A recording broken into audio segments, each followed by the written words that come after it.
All right. Hi. Happy early Thursday show to you. Yeah. And it's going to be high and tight today. I got a lot going on. I got to bail out right at the 5 minute mark. I know it's just at the 5 o'clock mark because that's just how Thursday works sometimes. Hi. Thank you guys for being here. Let me open up the chat so I can say hello to you beautiful people who's gathered here today. The people who showed up early and are not confused by the entirety of the thingy. And there we go. And one, two, three. Oh, there's been like, oh, there was a new thing on the stream chat that I just saw. That was weird. There's like a little label at the bottom that popped up that showed me exactly which show I was doing and for what chat. Very fancy. I think it's great if you don't know where you are and what you're doing. I think in a lot of ways we all need those kind of guide rails in our work life at certain times. Hello. No, YouTube should be up. Yeah, there's YouTube. Yep, they're there.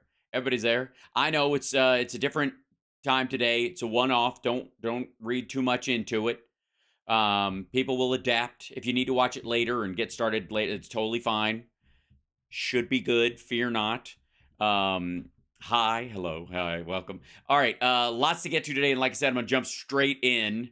If you're watching late and you've kind of jumped back to catch up to where you are, hi, hello, and sorry I threw your schedule off, but here I am, and we're all right.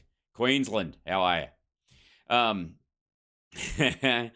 And okay, first of all, well, I mean, let's just jump right into it. So there's a crowd, if I do say so my damn self, that I would call the millionaire Marxists.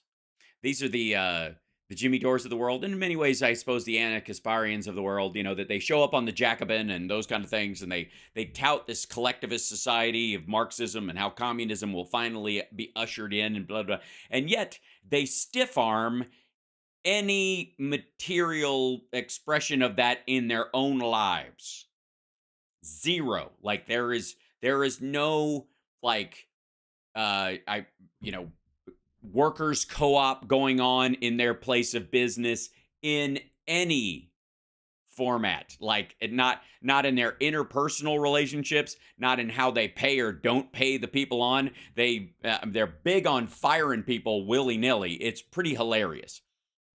And so I always, I think it's on the one hand hilarious when they present themselves as being, even using the word left in its extreme form, meaning some sort of socialist or communist ideology, which they clearly do not participate in. Jimmy Dore is a millionaire. How does that happen? Yes, he is. He has a house in the Hollywood Hills, like any good Marxist.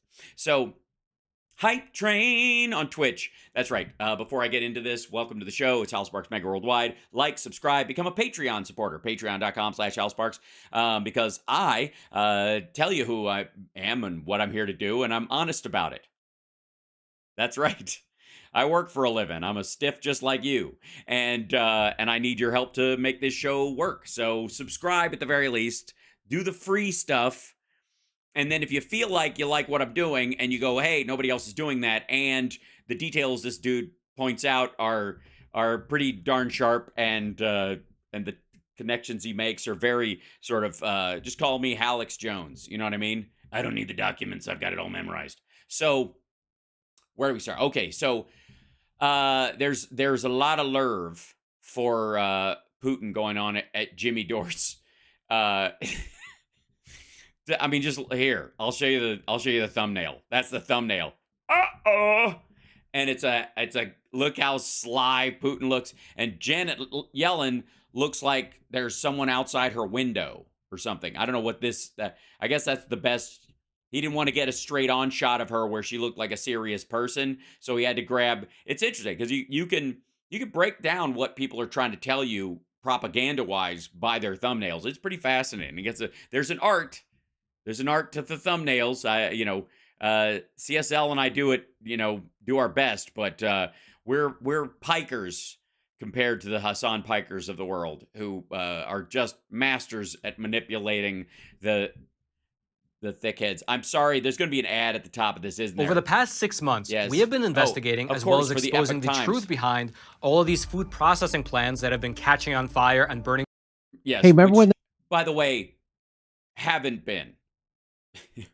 They're still Epic Times is still running the ad, and this was talk about a dead talking point. This is a talking point that's been like cratered months ago. Like shit, the Fox and Friends gave up on that in what, August? they said that the Russia's losing the war and we crashed their economy because of the Ukraine war and we're doing all that and Russia's losing and they're crashing their economy and they're losing and their economy's crashing. Remember all that? Not true. No, I remember you saying they're doing great. I remember everybody saying that the sanctions would wreck their economy.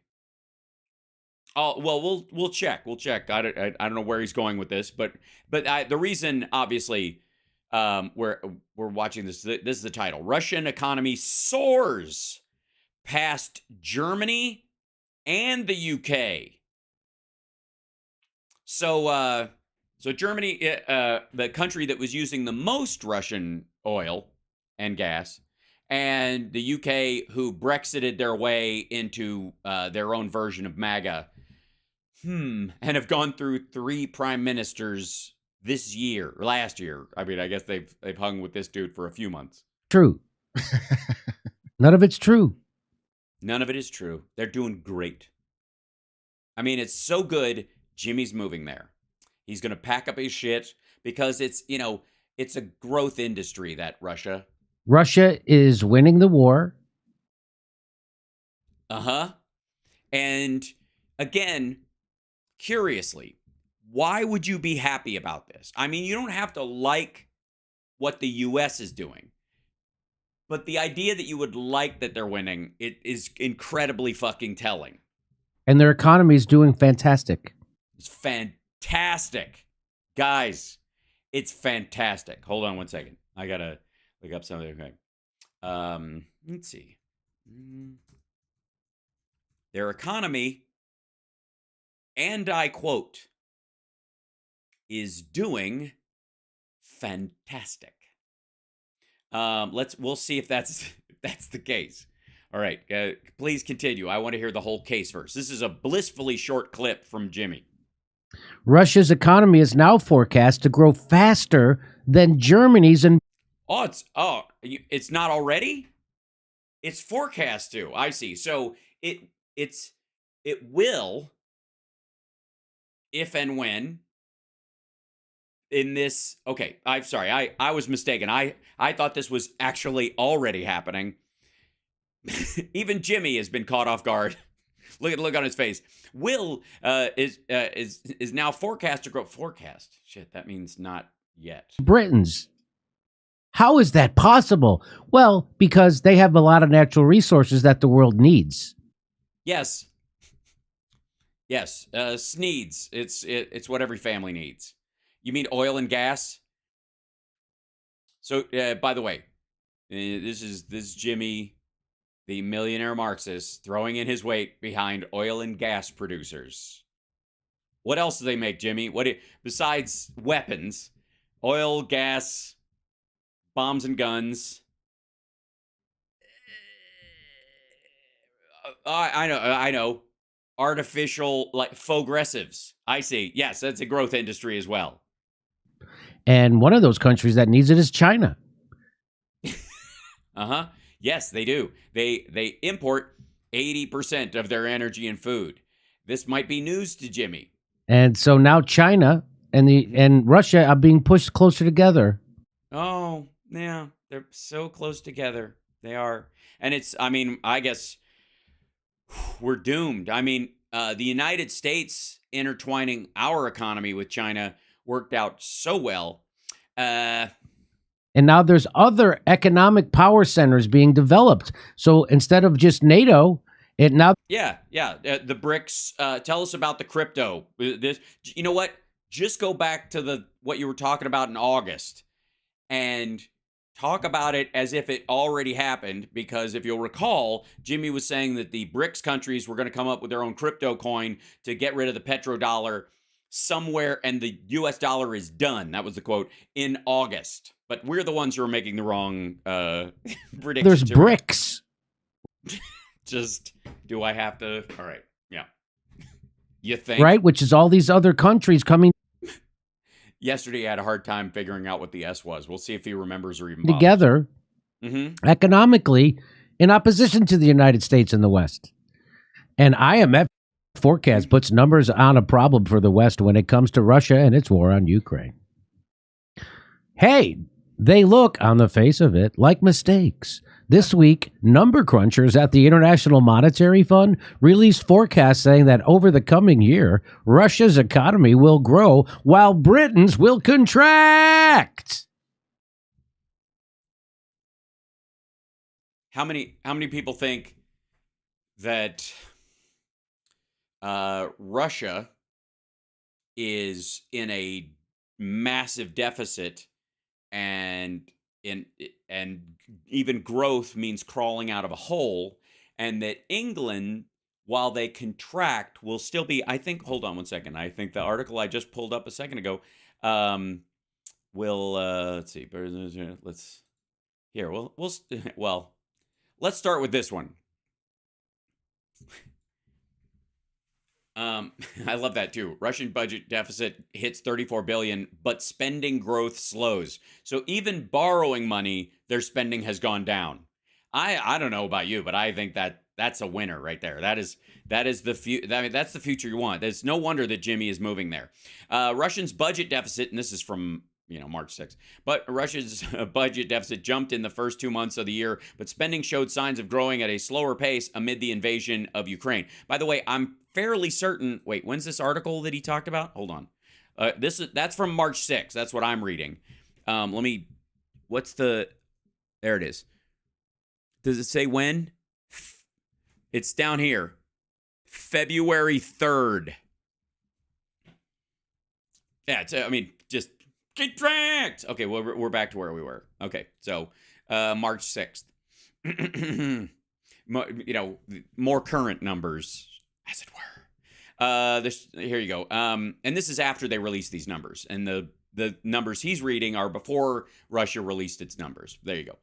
The shortfall reached 2.58 trillion rubles, 34 billion, with expenditure at 5.74 trillion rubles, the finance ministry said on Monday. This would be on Monday, the week of March 6th, as opposed to February 3rd, when Jimmy is reading an article from a show that he put up last night, I guess, March 15th. Huh. You know what?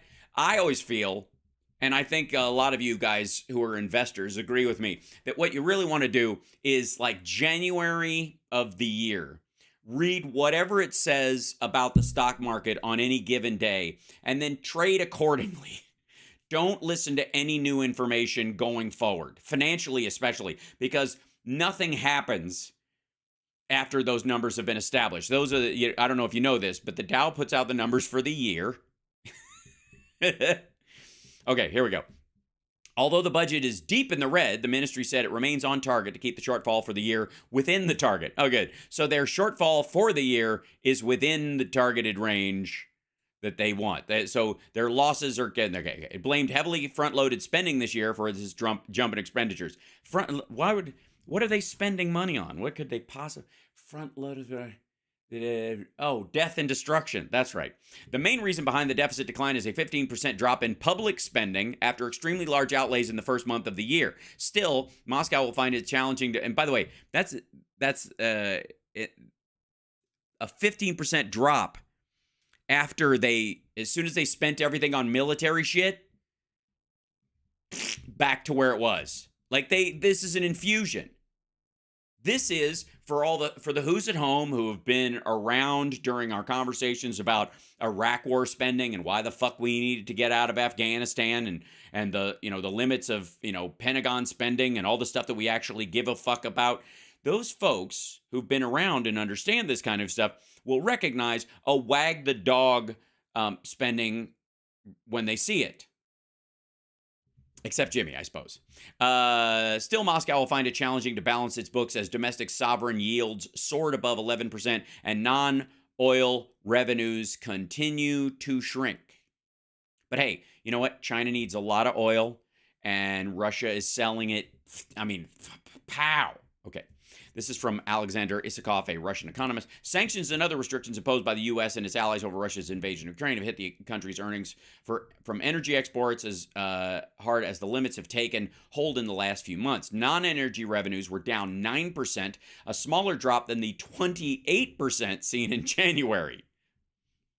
So after they went down 28%, they went down another 9%, which all right. Even if they went down 28% and went up 9%, you'd still be in fucked category, would you not? The ministry said that changes to the oil pricing formula used for calculating taxes will help ease the pain for the budget, especially in the second half of the year, which is them basically nationalizing the oil to fuel the war machine, which, again, Jimmy is for. Meanwhile, boink, if I may, don't trust Russia's numbers. This is foreign policy writing on this. Moscow has made economic statistics a central part of its information war. I don't know why Jimmy didn't use that picture in his thumbnail. I can't imagine. Why do some people in the West? Why do so many people in the West, who should probably know better by now, trust the data of authoritarian governments conducting an information war? I don't know. It's almost like they're rooting for them.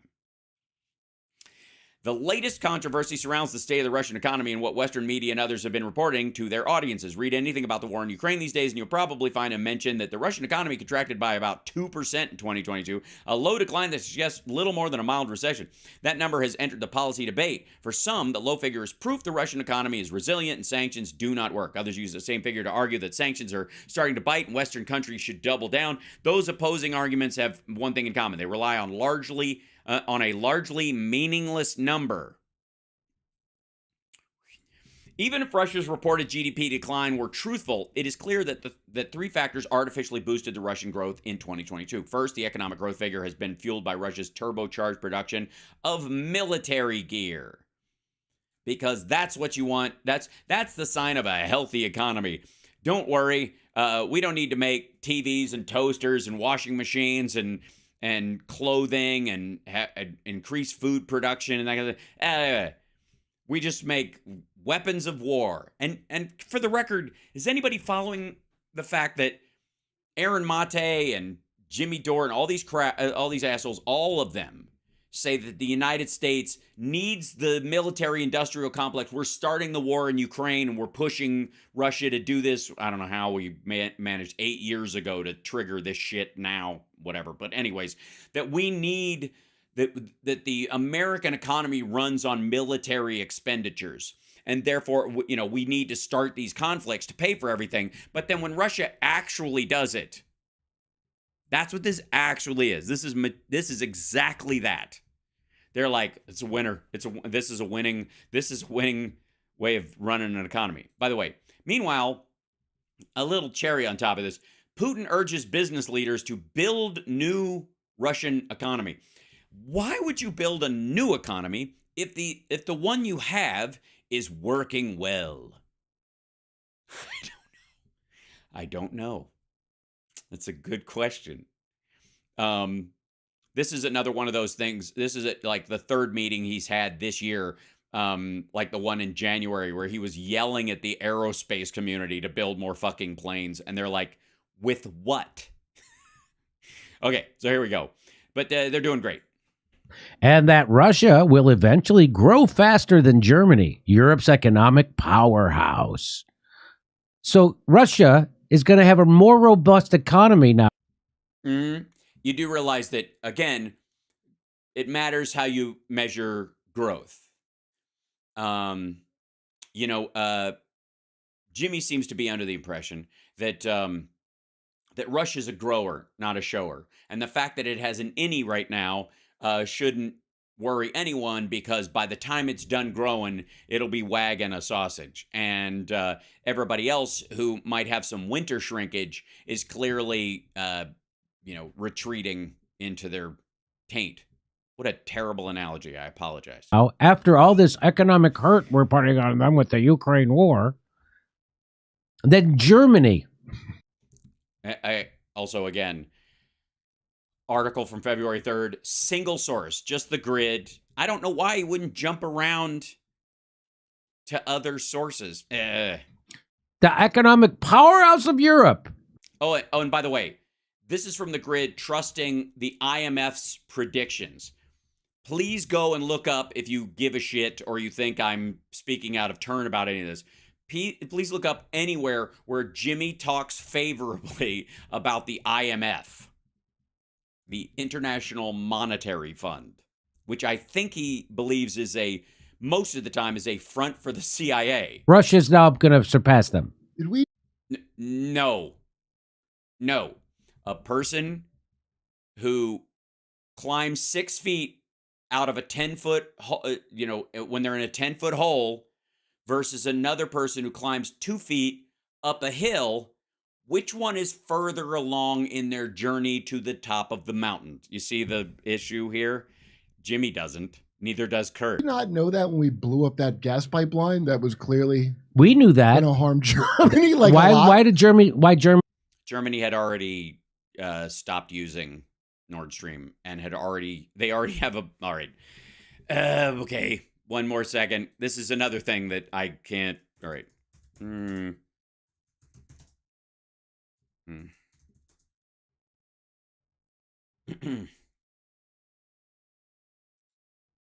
this is going to be, what's the date on this one? Yeah, okay, hold on one second. Let me back up.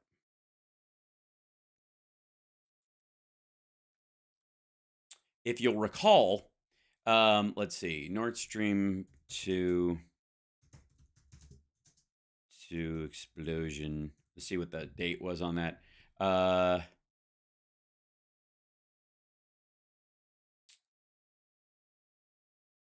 Yeah, okay, so here you go. So September 26th, day after my birthday, actually, is when that happened. And November, this article is 3 months old. November, which would be after September, after Nord Stream got blown up. Germany agrees 15-year liquid gas supply deal. Agrees 2. I think there would be a 2 in there, wouldn't? Clearly, they have not updated it with conjunctions. Racing to wean itself off Russian gas supplies, Germany is set to buy 2 million tons of liquid gas from the Gulf state. I would think not from Gulf state. Or they just have something. All right. German firms have signed a 15-year deal to buy 2 million tons of liquid gas from Qatar. I talked about this yesterday, that Qatar was actually the bigger beneficiary of the removal of Russian gas than the U.S. or any of the Netherlands or Norway or Finland, which are the biggest gas producers in Europe. Does Jimmy know that? Jimmy doesn't care. Germany still going along with it just shows you the pressure of capitalists. Huh? I'm sorry, who? when we blew up that gas pipeline that was clearly We knew that. going to harm Germany. Like why Germany still going along with it just shows you the pressure of capitalists. Does Jimmy not think that the Russians are capitalist? Thank you, Tobias, by the way. Oh, hey, hello, Jimmy's audio is too loud? Okay, thank you. I'll bring it down a touch. Thanks. But there are no mistakes. Oh, yeah, I see that now. Just surprising turns of events in all the countries involved. The numbers would have been hard to imagine in the early days of the war when And now you're imagining them just fine. Western sanctions set the Russian stock market and the local currency, the ruble, into free fall, and hundreds of international firms from McDonald's to Boeing pulling out of the country. Wait, I remember a while ago covering this, and the ruble was like more stable. Well, this was at the beginning. Oh, okay. This was he's saying at this sort of. Again, I don't know what you got to do. You got to touch base. Do you have to walk him through the timeline of when you're talking? Not that Jimmy gives a shit. Been hard to believe at the early days of the war when all this shit was happening. In March 2022, U.S. Treasury Secretary Janet Yellen confidently predicted that the Russian economy will be devastated.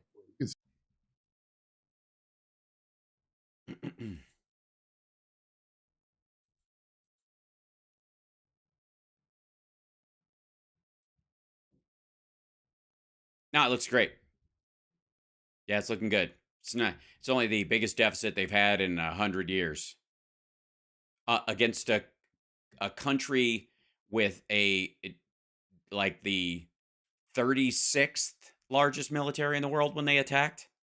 By the way, we've given them a lot of material, but they've actually gotten more tanks from Russia than they've gotten from anybody else. Set your watch to the opposite of anything she says, and it's the right time. Even the Russians expected a deeper economic crisis. Mhm. The Russian It says crisis. It doesn't say crises. That would be plural. Fuck me. Finance Ministry was reported to be bracing for a fall in GDP of more than 10%. As recently as December, Reuters poll of 15 economists forecast a 2.5% drop in the coming year. And yet here we are. The experts don't know their asshole from a hole in the ground again, and they're 100% freaking wrong, like they always are. Who saw it coming? Nobody saw it coming. Wait, are you telling me that Russia is selling us their oil at double the price through 3 people because the sanctions don't work was going to get them more money? I see. So Jimmy's under the, Kurt's under the impression that the U.S. is buying Russian oil via, I guess, India and then what? Somalia? Okay, hold on one second. Whoops.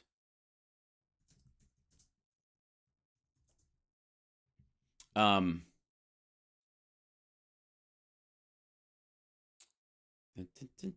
one second. There we go. Now,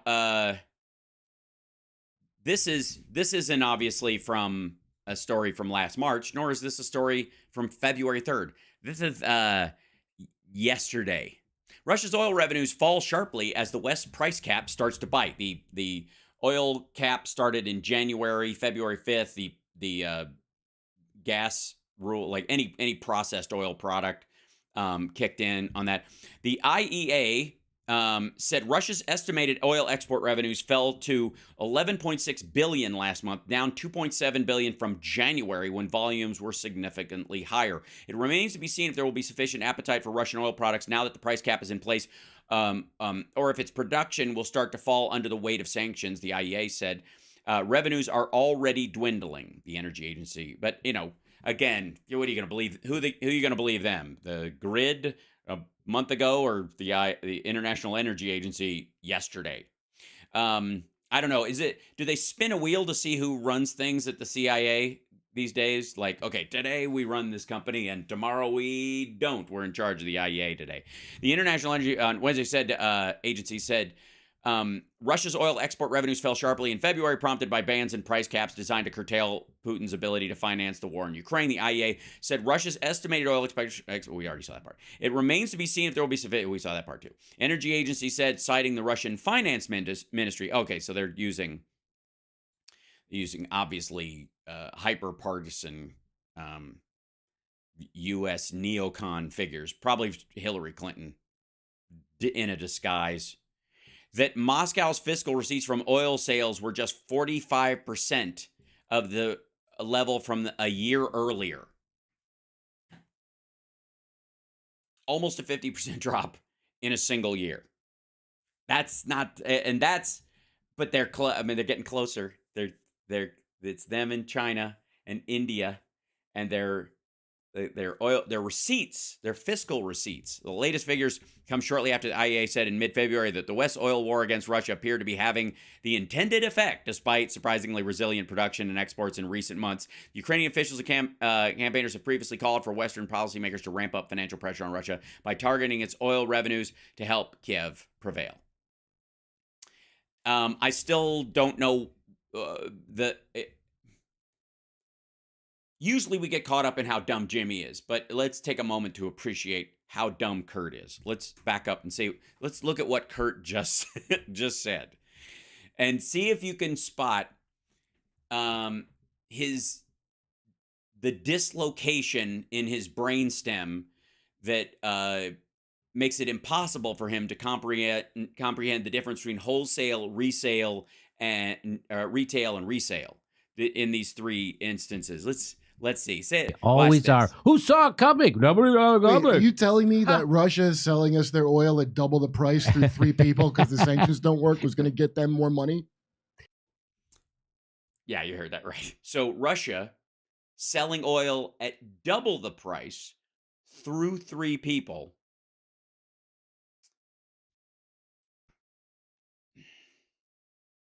The current crude oil price right now, let's just go for, crude oil price. Whew, fuck, this is dumb. Oil prices today. Let's go with it. Right today, looks looking pretty good. WTI crude is $68. Brent crude's 74. So the oil prices are going down. This is not good for Russia, guys. It's also bad for Texans, which is why they're pissed. Right there. See that 68.30? Okay. So the idea is that Russia is selling that to someone for close to $140 a barrel. And they, in turn, are passing that savings along to 2 other parties. For what? Favors from Russia for free? Are they adding a nickel and going, hey, a penny saved is a penny earned, you know? So if we can take a $140 barrel of oil and sell it to 2 other people who jack up the price, and then finally sell it to the United States for $200 a barrel, we'll be in the money, and it'll totally be worth it. And especially if they want to sanction us for doing that. That's amazing. If you sell someone anything, Kurt, you don't get a piece of what they get when they sell it to someone else. And if your wholesale price is too high, they won't be able to move that product. So if you're selling a product that is below market, like almost to the point of break even, if not at break even to someone else, and you've decided not to add $10 so you can cover your expenditures and maybe make a profit on it, but to in fact double the cost of it, and then expect someone else to chain sell it 3 tiers down the line to the United States.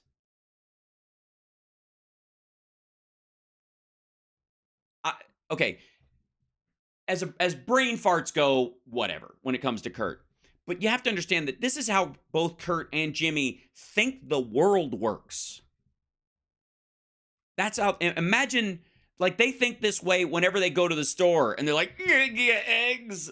Because the CIA adds $20 to the price of eggs. Every encounter that they have around these issues, or indeed the periphery of these issues, filling their car up or being at dinner. I don't know if they have friends. I doubt it. But if let's say they have dinner with friends, and they look at they're trying to decide who pays the check or who divvies it up or how it goes or whether to tip or not and that kind of shit. They factor this level of mental acuity into that process and assign some sort of externalized psychotic blame on the fucking the Illuminati as a part of every transaction.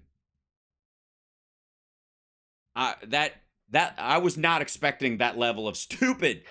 And yet here we are. And by the way, Jimmy blew it off. It was so dumb coming from Kurt.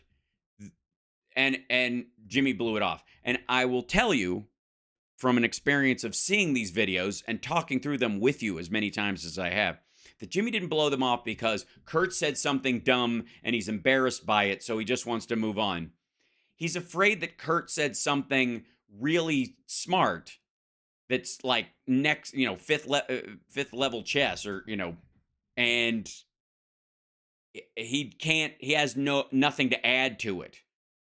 He can't unwrap it in his own brain. So he's like, well, I don't know. That sounded like what's going on. Yeah, bro. Yeah. Mm-hmm. Kurt, at the beginning of 2023, and the IMF now predicts that the Russian economy, after Whoops, wait a minute. Okay.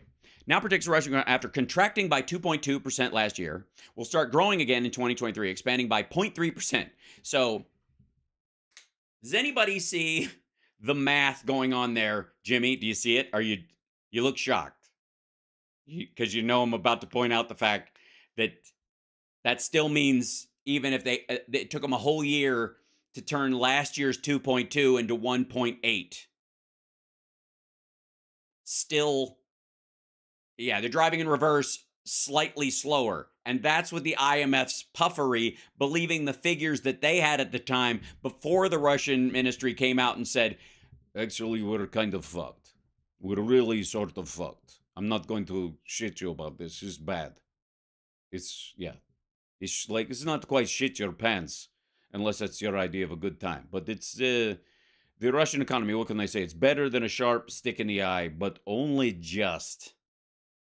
It's better than someone pulling the stick out quickly. They pull stick out slowly, one notch at a time. All right.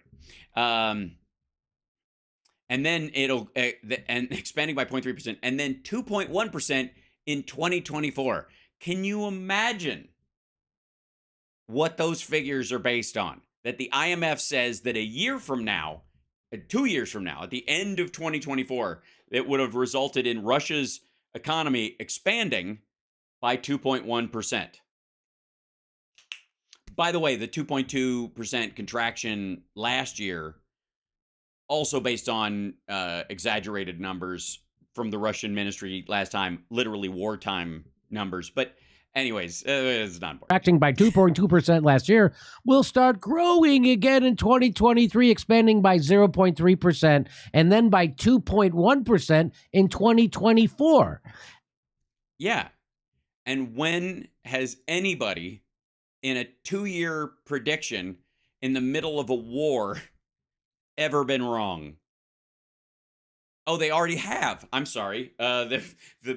The Russian finance ministry actually released figures already that show that won't happen. And if, oh, by the way, if it increased 2.1%, it'll be because this 0.3% expansion will actually end up being a contraction of close to 4%. But please continue. As for those European powerhouses, well, the UK is expected to contract by 0.6%. Mm-hmm. Germany will still be in the black, but only just frickin' barely. Growth this year is expected to come at an anemic 0.1%. Or will they be at net zero? Go to Jimmy Dore. Oh, look at that. He at the tail end of it. This is good. This is right in the middle of this. Go to Jimmy. All right. So at an anemic 0.1%. Now, Jimmy doesn't recognize, of course, that this is still Germany being ahead while transitioning off of Russian oil and gas. While leaving behind their primary energy source, they're still growing, which is ridiculous. The UK's contraction, hold on. Jimmy clearly looked at these. UK economic numbers. Let's go to here. Okay.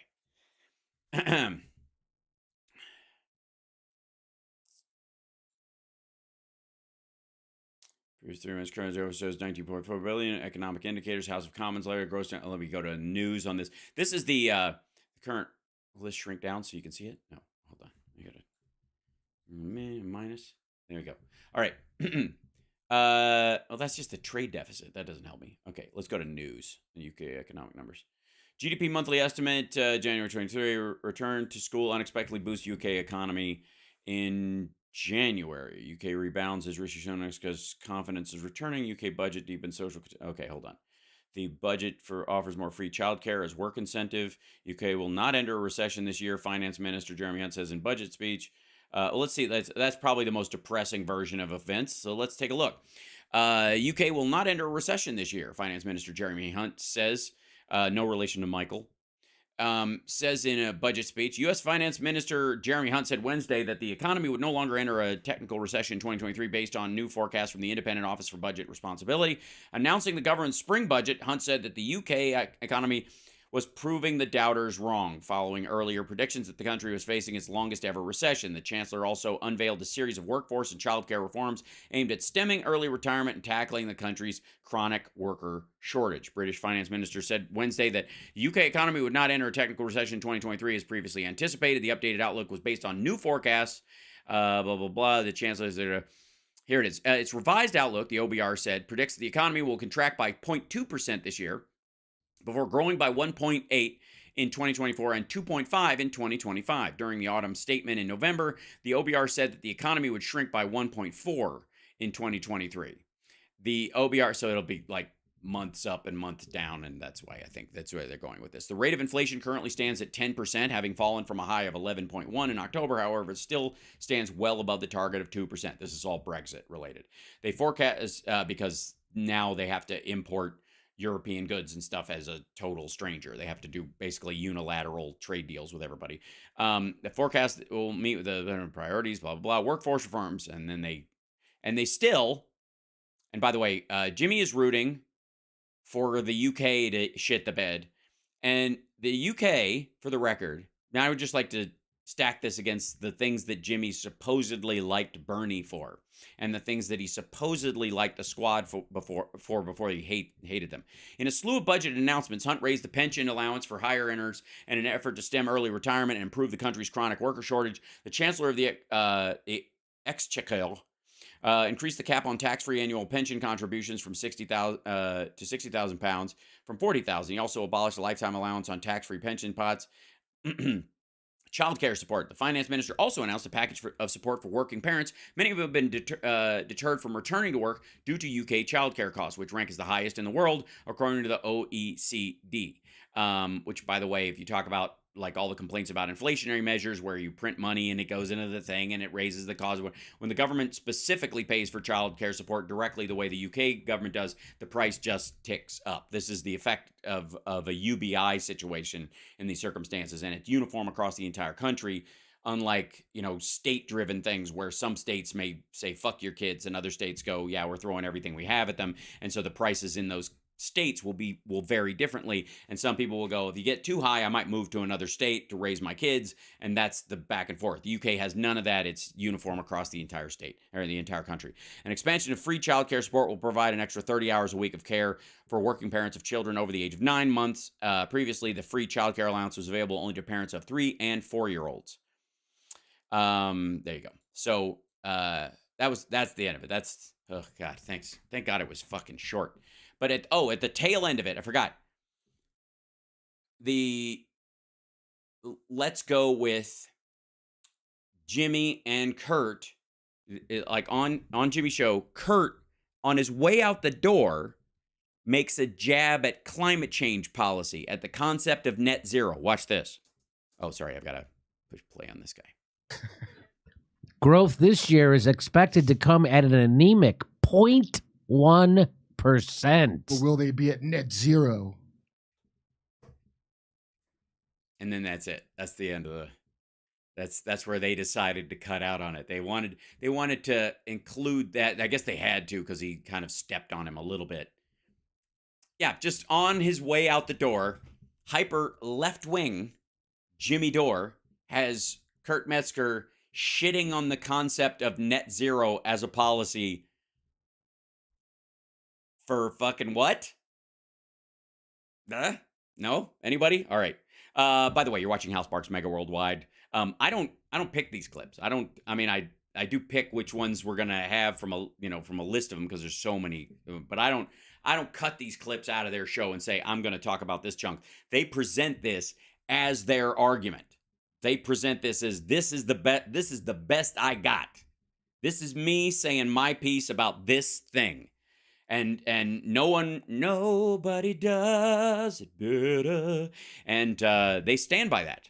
So I feel like I can, as long as I do the entire clip, or if I get bored, bail out early, as long as I'm not taking a piece out of context, I can say my piece with a clear conscience. And you can support the show. Like, subscribe, thumbs up, patreon.com/Hal Sparks. If you have Amazon Prime, on twitch.tv/Hal Sparks, it won't cost you a dime to become a member. And then, of course, Facebook, you can throw some stars my way. Come on, do it. Basically, at this point, Facebook is I'm just taking one for the team. There's nothing coming in from Facebook. I know there are people who make their livings just on Facebook. I don't know how that happens. It certainly doesn't in my case. So it requires a a ton of activity to like. If you can't figure that out and all that kind of stuff on Facebook, think about becoming a Patreon supporter. Price of a cup of coffee, maybe even a cup of coffee a week. Up to you. Think of all the hours that I'm putting into this, not just online, and help out. There you go. That's the end of sales. I'm trying to get better at my sales pitch. I've got to tighten that shit up into some blather. But then it sounds prepped. I don't like it. You know what I also don't like? This guy's mug. Yes, we have another Agenda 47 update from Trump. So this one's called Preventing World War III. And apparently 2 years from this last January, a couple months ago, is the earliest Donald Trump could even hope to be in control of any levers of power. It'd be the 22nd, or I guess the noon of the 21st if he jumped right in there. But I think he's probably got golf scheduled that day anyways because he knows he's not going to win. But that, I would say, I would say that if we are on the precipice, if we are teetering on the brink, Dean Martin style, we're gonna teeter on the brink of World War II, bobbity boo. If we're doing that, you're too late, fuckhead. I'm sorry. There's just if we have to do a change fast, and it has to happen fast, as he likes to say, it ain't gonna happen fast. That's not how it works. So I guess I guess if you're even able to run for office, sometime, over the next year, then you're full of shit. Or someone else prevented World War II. And this is Go to jimmydore.com to see my. Oh shit. No, okay, hold on. This is We have never Hold on. And he's super quiet compared to Jimmy. Hold on one second. I don't want to get that out of there. I don't want to. There we go. been closer to World War III.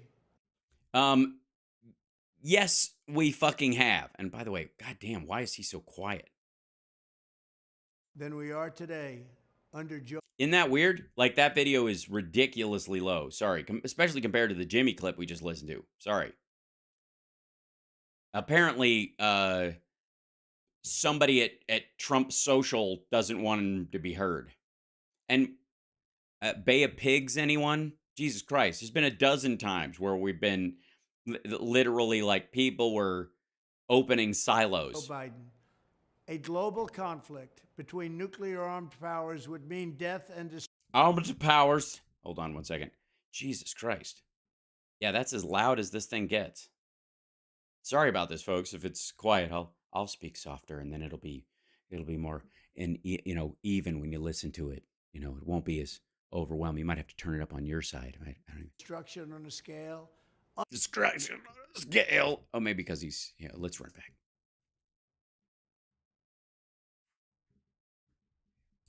We have never been closer to World War III than we are today. Fuck. I have plans this weekend. Shit. Under Joe Biden. Oh, I see. Right. So during the time Joe Biden's been president, we've never been closer. But compared to other times in history, not even close. I got you. Okay, cool. Yeah, sure. A global conflict between nuclear armed powers would mean death and destruction on a scale unmatched in human history. It would be nuclear Armageddon. I see.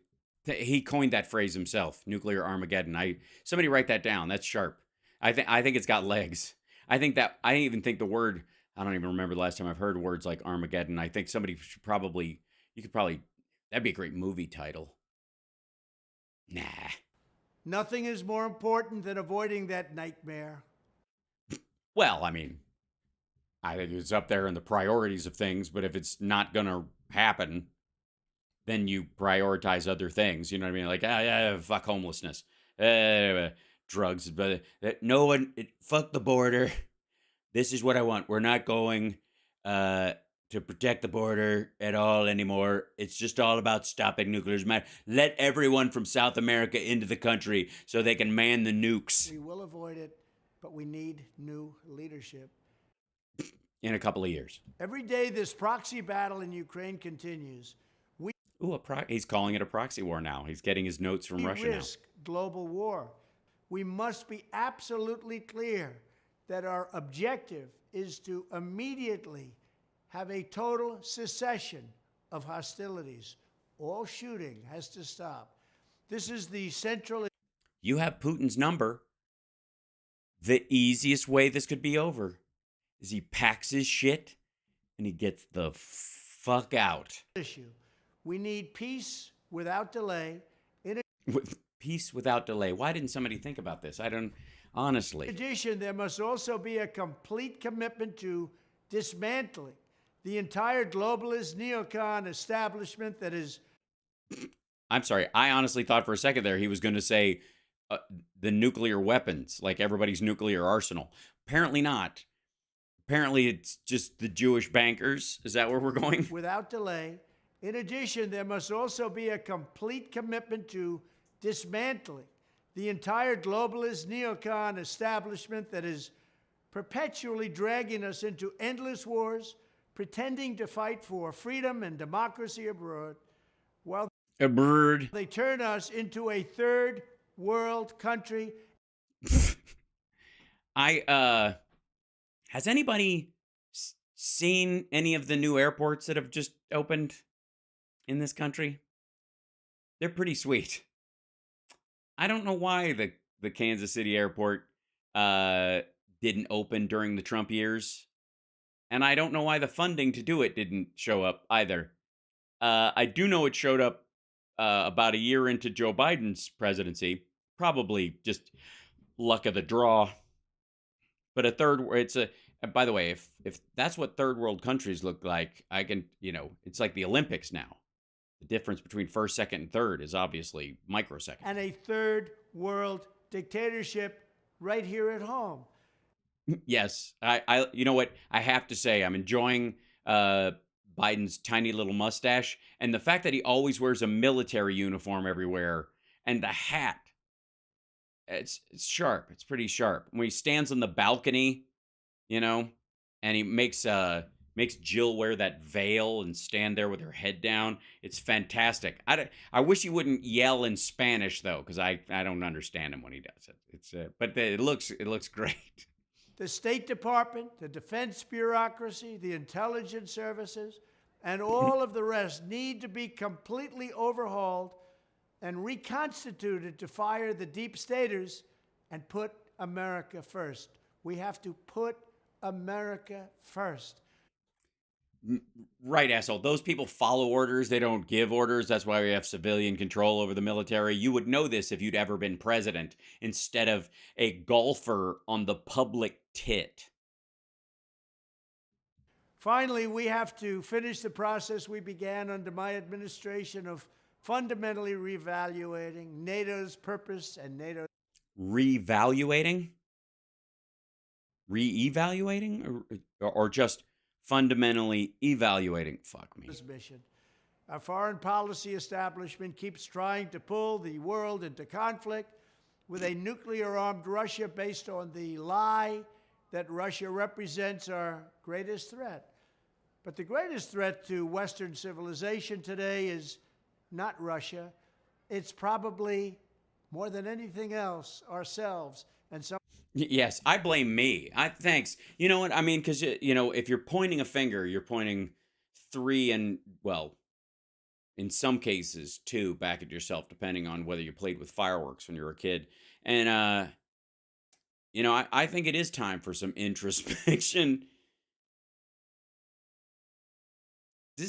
Is he just going to pretend he was never president? Is that the gig now? Yes, America is to blame. When he says America first, he means first on the chopping block, first in, as the bargaining chip, and first for blame. Some of the horrible USA-hating people that represent us. The horrible USA-hating people. Asshole, first of all, you don't represent us. You're no longer president, and that's awesome. But also, USA hating people? You mean people who think it's gross when people chant USA to you? It's the abolition of our national borders. It's the failure to police our own city. Excuse me. Nothing is more important than stopping World War III. Okay, we're working on that right now. Okay, border schmorder. We can't do any of that. Nobody. Look, the Customs and Border Patrol has been put on. They're adding backsplash and gussying up the nuclear silos to make them all pretty. They're putting a spit and polish on our nukes. That's priority one. Okay. The wall. Get out of here. It's the destruction of the rule of law from within. Oh, yeah, that's the part where racist prosecutors, evil black ladies who are attacking orange Americans like myself, the mango Americans. It's the collapse of the nuclear family and... You're not supposed to say the N-word. The other one either, but especially that one. Didn't he just say, we've seen him a bunch of times, you're not even supposed to use that word. And then he uses it to describe the family? To describe families? What is wrong with you? Fertility rates like nobody can believe is happening. Well, I'm sorry. It's just like right now, nothing is a boner kill like nuclear Armageddon. You're the one who said it. Everybody was ready to get it on. Let's get it on. And they're pulling off their silk robes and crawling across a bed covered in roses, if they're Billy Squire, I suppose. And then you say nuclear Armageddon. They're like, well, there goes the mood. Blow out of the candles. All right, I don't even feel like eating the chocolates. But come on, no, just what if I tug on it? Nah, that's not gonna do it. I mean, I'm sorry, I just can't get excited at I had a huge crush on Linda Hamilton, and then, and now all I can picture is her holding onto the fence as her flesh flies off, and it's just not, it's not sexy. It's not, I guess if I was Ted Bundy or Edmund Kemper, it'd be exciting, but it just doesn't do anything for me. Fertility rates. Happening. It's the Marxists. Wait a minute. What's happening? It's the collapse of the nuclear family and fertility rates like nobody can believe is happening. Uh-huh. It's the Marxists who would have us become a godless nation worshiping at the altar of race and gender and environment. Yes. You left out the whole free love, pansexual fuckery thing, which I don't know if you know this, does result in children occasionally. Maybe it's time. Maybe conservatives, all that other stuff aside, need to start rethinking marriage as an institution, because there's only so many kids a married couple can crank out. But I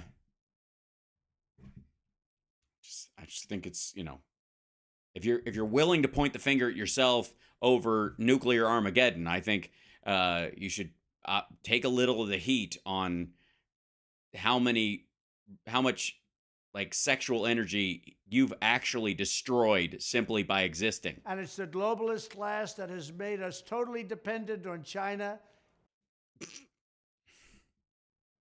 Thank God you fixed that during your presidency with the right. And other foreign countries that basically hate us. Basically. You have big respect for them, and they're top of their game, and they're sharp, but they basically hate us. But you got to respect that, because you hate us.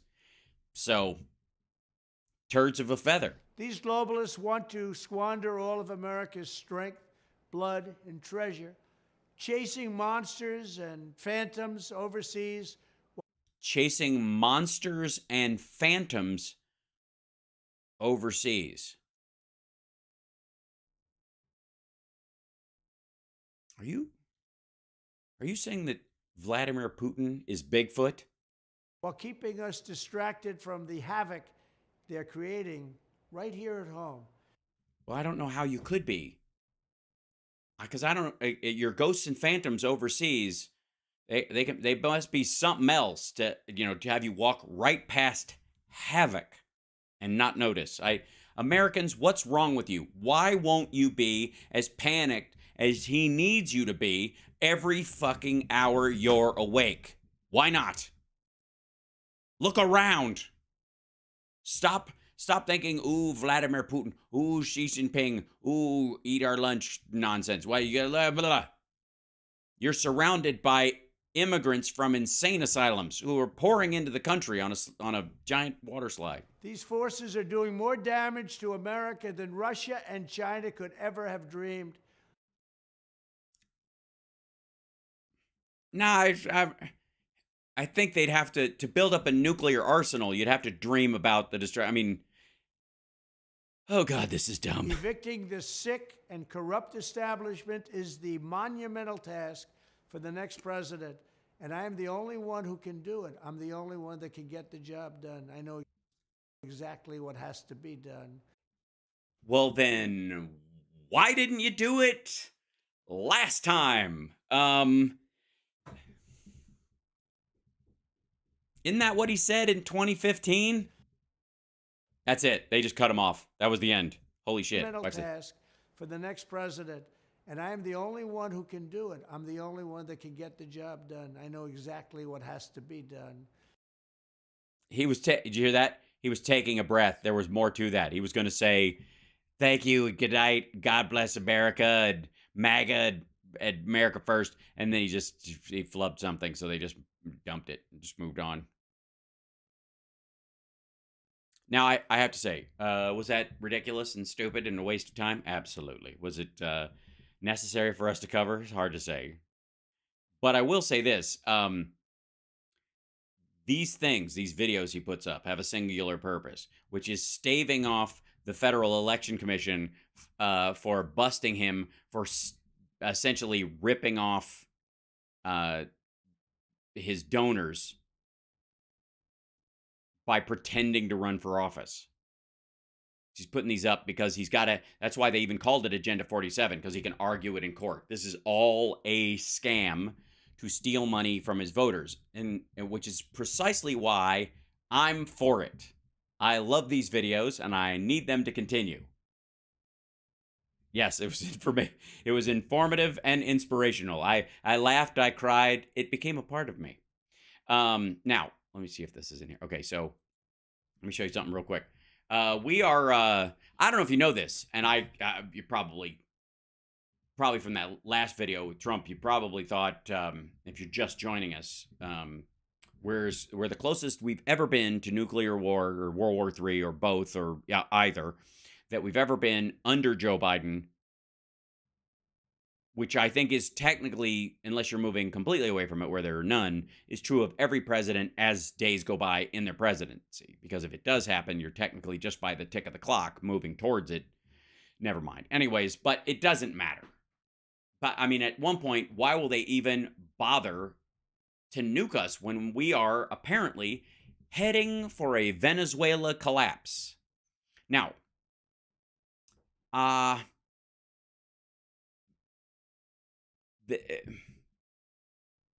think what he means is heading for a Venezuelan style collapse, or, because reading this, it looks like Venezuela's going to collapse and he's flying down there to watch. Also, I don't know what this outfit is. He's wearing a camo suit jacket and a weird little lightning bolt that is the same outfit he's wearing in this special. Pain is Coming.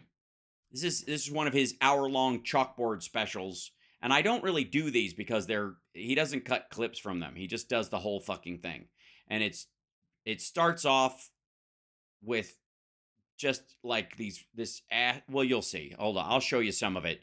There's no way we're going to cover one of these unless I decide to go after one of his story points big time, kind of Mike Pillow style, who, by the way, has been a particular prick lately. We'll jump into that in a minute. And by the way, thanks for coming, Al Sparks Megaworldwide. Give a thumbs up. There we go. Hi, chat room. Hello. All right. And the audio on this will probably be loud again, so I will try to adjust as best I can. Okay, it's not too bad. It's about close. Also, he steals that graphic from the old CBS specials because he's a slightly older Gen Xer and lacks any of his own personal cultural references. Stunning collapse of Silicon Valley Bank and the ripple effect across the industry is prompting some yeah, the ripple effect across the industry. What industry would that be? Crypto-leaning regional banks? Okay, let's hit. This is his setup. He's taking this. He's using all this footage from other people. And then he starts off with, pain is coming. Sure. Why not? Safe. Hold on. What was the... Oh, this is... And they needed a bailout. Do you think the government should consider a bailout? Americans can have confidence that the banking system is safe. Oh, I see. So, we are to assume that he is laughing because Biden said this and that everybody was lying about it, and he was intercutting clips from 2008 and now, and it's all the same thing, and he's like laughing at the end of the world, and that I suppose the banking system is not safe. It's an utter collapse. We'll look at the other clip for the length of it. Does anyone think that Glenn Beck took his money out of the bank yesterday? I'm sorry. I didn't realize that was the end. I just thought that what the president said was hysterical. Hopefully. Apparently only because he didn't need to say it, because, again, Glenn Beck still has his money in a bank. You were not surprised by what is happening right now. I'm going to tell you some things, and it continues on tomorrow's program. We're going to be answering some real detailed questions tomorrow. I'm going to go with no, you aren't. The average person on radio, but I do not want to share these things with you to panic you. Why would you panic from a screen that looks like it was written by Slender Man that says pain is coming? I want you to be informed so you can be the exact opposite of that. Yes, I want to sell you prepper food while wearing a camo suit jacket and I think the cheapest rage comic book character from Queer as Folk shirt I have ever seen. The worst thing anyone can do is panic. No, it's far worse than panic. The worst thing you can do, unless your money is not insured by the FDIC. You mean the Federal Deposit Insurance Corporation? All right. Don't pull your money out of the bank. Don't pull your money out of the bank. You'll get it. But pain is coming.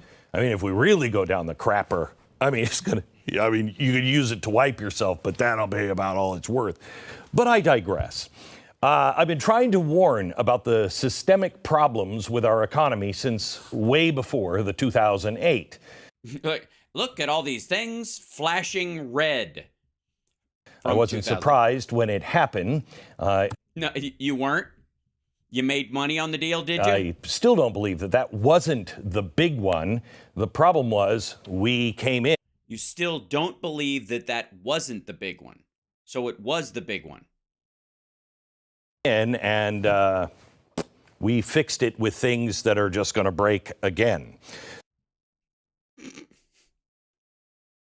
Again, folks, should I'm going to have to get some sort of chat GPT computer that rides along with me on the show to help translate all the technical economic lingo that Glenn uses so that you plebes can understand it, because I might be able to parse out the wheat from the chaff in terms of economic data and legislation and backstop situations versus progressive legislation.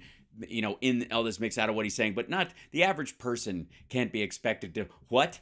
It was a sign that something was broken and needed to be changed, but yes, credit default swaps are fucking lunacy. The recovery ended up being a massive bailout to double down on what was broken.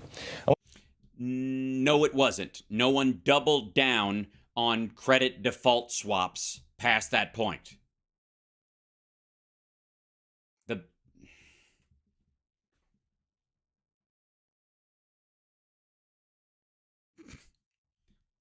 Does he even know what caused fuck me? I want to start today by saying I don't believe what is happening right now is the big one. Well, you believe it isn't, wasn't, or wouldn't want to not be or will not, but fucking hell. All right, maybe he jumped. I can't. This is the same outfit later on. This is a clip from the regular show. Perhaps there's more details in this. And by the way, in this one, he does the whole fucking go to the chalkboard and looks at quantitative easing at 0 interest rate, which Trump wanted negative interest rates. Like, and then look how, and I thought it's like your asshole uncle trying to explain to the family how he actually won at Monopoly, you cheating bastards. All right, this is us. Apparently, he's less optimistic than that one. Hey, I've got good news for you. Moody's is the major rating entity. Following the biggest bank failure since the financial crisis of 2008, Moody's Investor Service has now downgraded its rating of the entire U.S. banking system in the latest sign that what President Biden is telling you is not true. I see. So you should pull your money out. This is the big one. It is a crash. Just go ahead and do it. That's why he's dressed like a bush. Moody's, one of the three major rating entities, downgraded its outlook for the U.S. banking system from stable to negative. Hold on one second.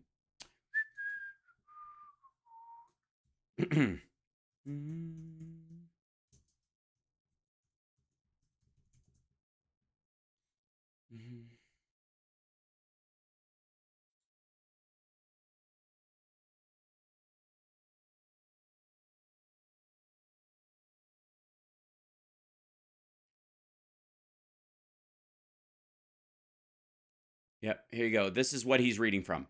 In a harsh blow to the already reeling sector, Moody's Investors Service, the Investors Service, cut the view on its entire banking system to negative from stable. The firm, part of the three rating services, said Monday it was making this move in light of key bank failures that prompted regulators to step in Sunday with a dramatic rescue plan for depositors and other institutions impacted by the crisis.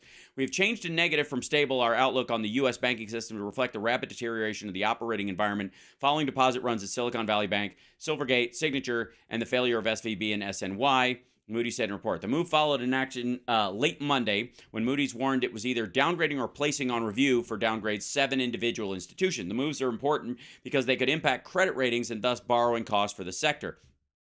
In its downgrade of the entire sector, the ratings agency noted the extraordinary actions taken to shore up the impacted banks, but it said other institutions with unrealized losses and uninsured depositors still could be at risk. This is a fallout from the crypto shit, by the way.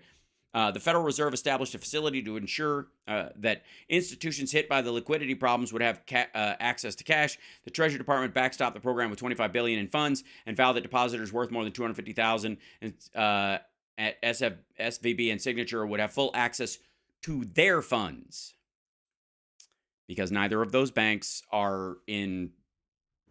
have lost their deposit amounts. They just aren't profitable anymore. Okay, but Moody's said that concerns remain. Banks with substantial unrealized securities losses with non-retail and uninsured U.S. depositors may still be more sensitive to depositor competition or ultimate flight, with adverse effects on the funding, liquidity, earnings, and capital. Bank stocks rallied strongly despite the downgrade. The SPDR Bank Exchange Trade Fund rose nearly 6.5% in morning trade. Major indexes were also higher, with the Dow Jones Industrial Average up 450 points, or 1.4%. Sounds like Venezuela to me.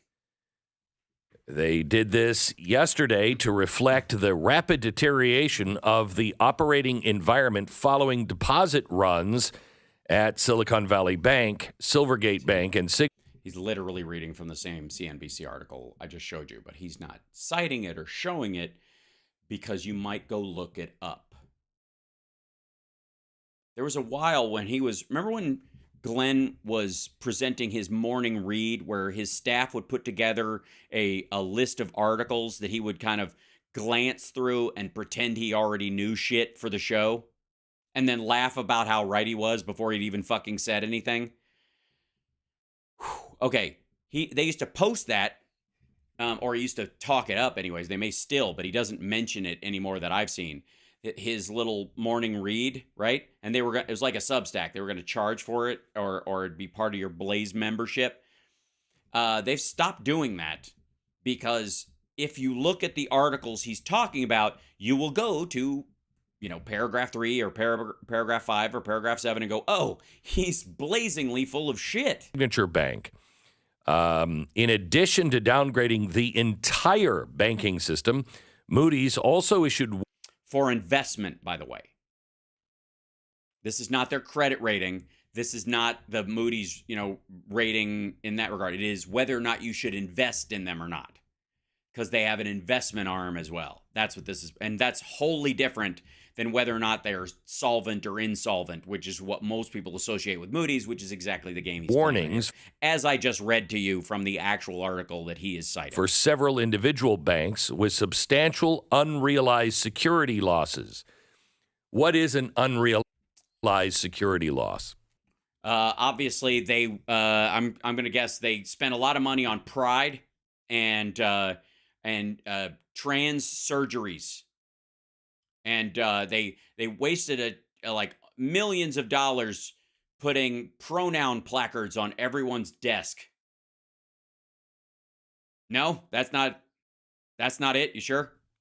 My son is collecting cards, like baseball cards, and he's like, "Dad, this one is worth," and I said, "Son, it is only worth it when you sell it."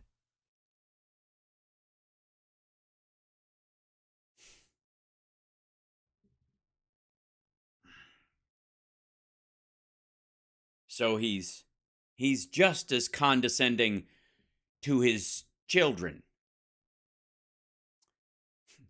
By the time you get around to selling this, Mickey Mantle might have been canceled for shit he did as a teenager. You can say it's worth anything. No, you can't. It's not up to you. And it can even be marked as worth as this. Marked as worth as this. I'm sorry, that hurt. Marked as worth as this. I don't even... Oh, God help us when dumb people try to appear smart. This is fucking brutal. But until you sell it, there could be a fire. It's not worth anything if I burn you alive with all of your belongings, son. I'm not going to, but sleep tight. You don't know what it's really worth.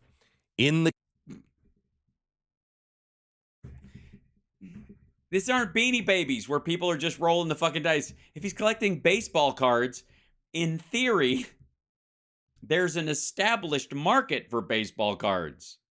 Unless somebody goes, motherfucker, look at this. It's a drawer of Jackie Robinson. Son of a bitch. There's no foxing, no nothing. They're fantastic. Look at, they're in such great shape. It's like somebody vacuum sealed these things in plastic. God damn it. Case of bonds, an unrealized loss is, I'm counting on it on my sheet here to be worth this. But if I have to sell it today in a panic, I'll lose 25%. Right.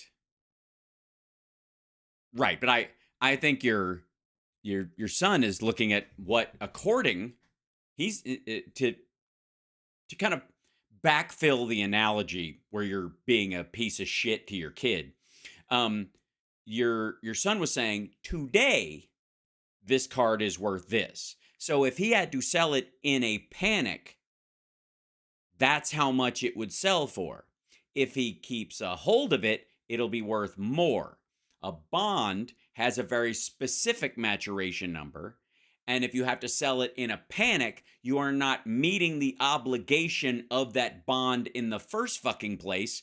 And so this is a dumb analogy, and your son should move out even if he's 9. I think he will be better living amongst wolves. That's an unrealized loss. This is lame. God damn. Haven't realized it yet because you haven't had to sell it. But you and everyone else knows that is not worth what you say it's worth.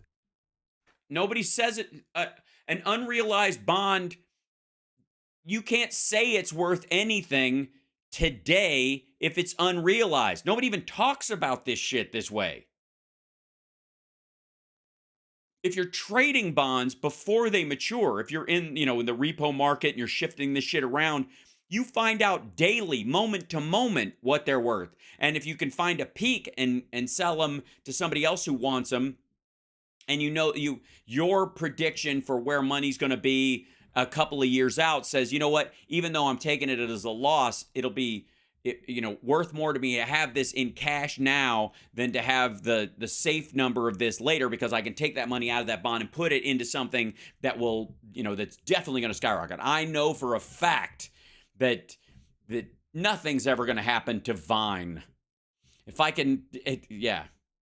Today, that's what's happening. Oh my fucking, no, it is not. It's not what's happening. And by the way, if indeed SVB looked at their investments in the same way that he's saying it, anybody who put their money there was a fucking idiot. So they say there is substantial unrealized security losses with non-retail and uninsured U.S. depositors that still... Non-retail and uninsured. Mm-hmm. May still be more sensitive to depositor competition or ultimate flight. What that means.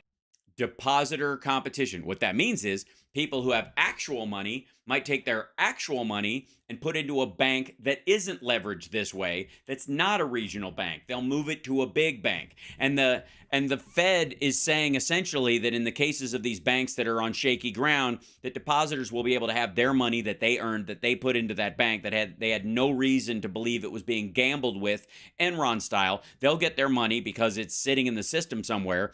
And the people who will realize the loss ultimately are the shareholders or the owners of the bank, if it's a private bank, or the people on the board and anybody who engaged in this fuckery. Means is you're not getting paid for your savings like you. And by the way, Dennis, thank you so much. Antoinette and Dennis love how they born in. We have the same birthday. That's awesome. I knew I liked the cut of your jib.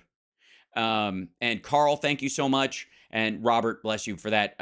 Love you too. Love to Chud. She's doing good. Her hair's coming back in slowly on her poor little ankles. She still looks like she's wearing Uggs. Deanne, thank you so much. I'm panicked by Glenn's choice of camouflage outerwear. It's terrifying. I know. It's like you're going to like Weeds prom. Could get at Chase, and Chase is seeing all of these people that are moving over because they're offering more incentive to put your money there. And you mean like it not disappearing? Yeah, it's one of those things. I'm surprised they don't have more billboards about that. Bring your money to Chase, where we won't snort it.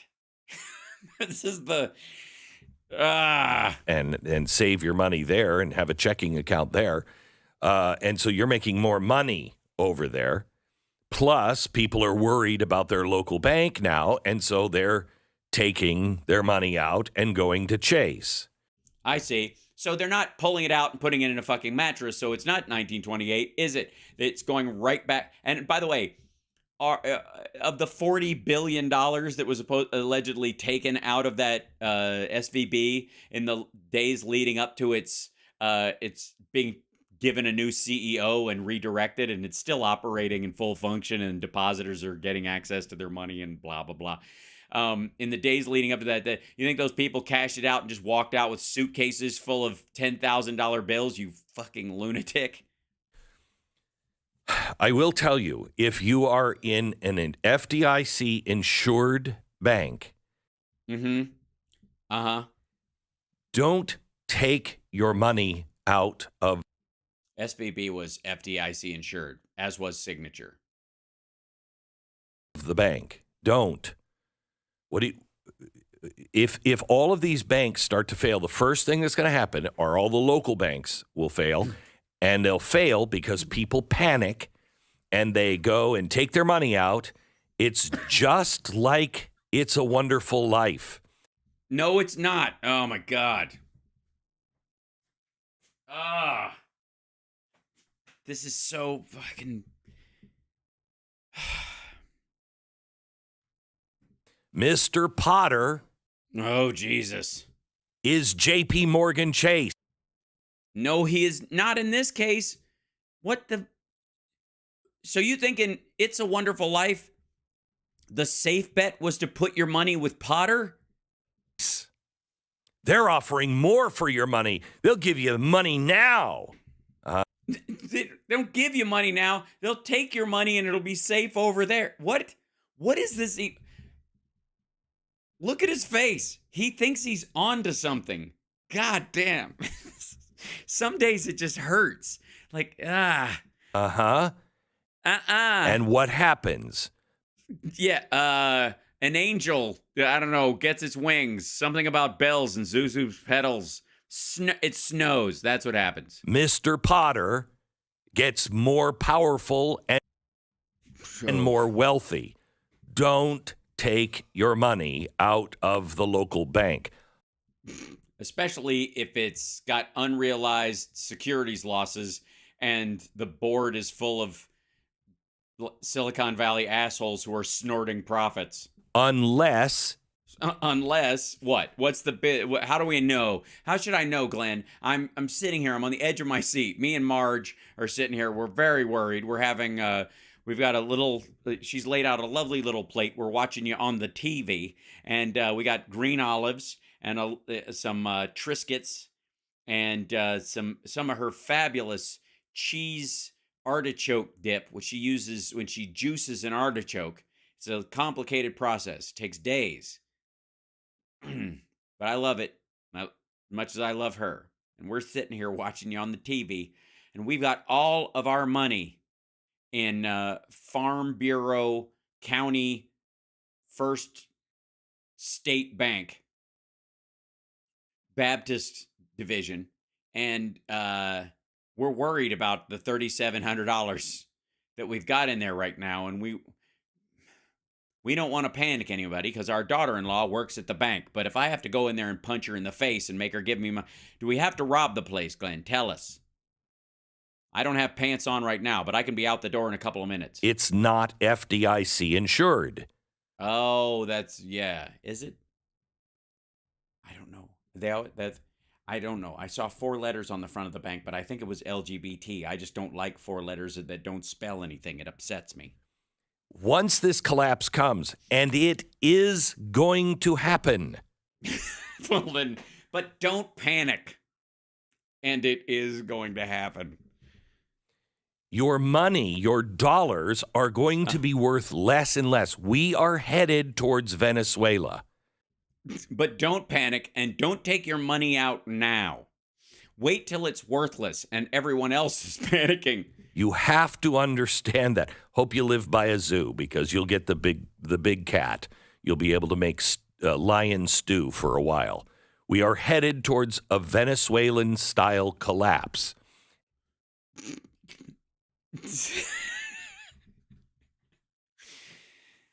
But don't panic and leave your money in a regional bank, especially if it's FDIC insured, because, oh my God. And I don't know when it happens. But it's not yet. Tell you what, it'll happen sometime after you buy my prepper pancake batter. But it is coming. There's no way out of this. All right. Jesus.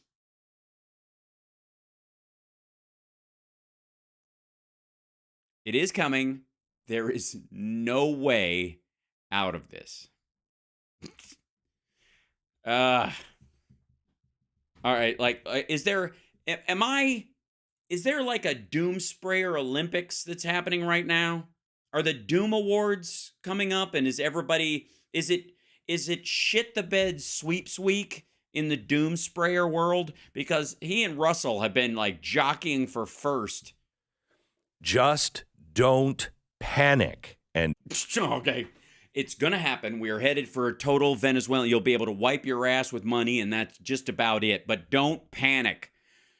It hasn't happened yet. Wait till everyone else panics, and I'll let you know when that's going to be. Until then, become a subscriber to The Blaze. don't pull your money out. Wait till it's worthless. Unless it's oh my God. It's not insured. Unless it's not insured. Uh-huh.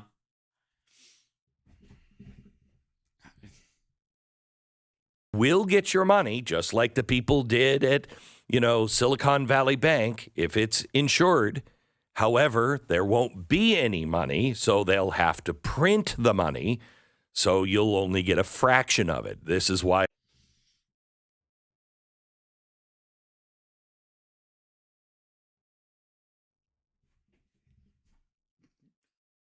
Ow. It's just like makes my head cramp. It's so dumb. If they overprint money, the value of money goes down.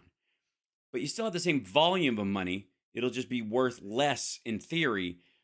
But you're not going to get half the money, because if they give you half the money, then it would be worth more because everybody needs it desperately. And that would result in deflation on a drastic shit. I have told you, please consider gold or silver. Oh, get out of here. He's selling, isn't he? That's what this is. Land, anything. Gold, silver, land, anything you can defend like it's The Walking Dead. That has value. Now, land will have an unrealized loss. Because if at that point the entire structure will have fallen, and whoever is better armed than you will just kill you and seize it and take squatters' rights and say the person who's here, they disappeared and therefore I own this land from now on. I think the Blaze used to be here. Oh, hi, Chud. Cam, did you let her in?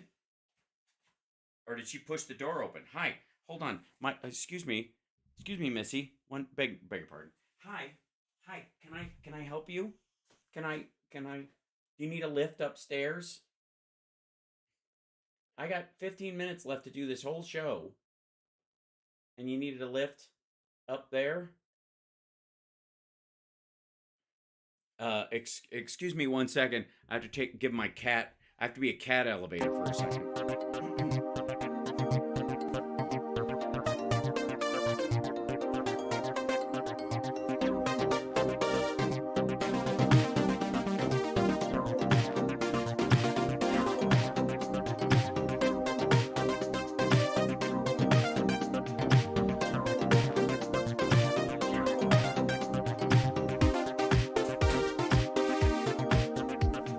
I'm back. Thanks. Sorry. The priorities. What can I tell you? All right. This idiot. We're never going to get through this tonight because I got to get out of here in 15 minutes flat.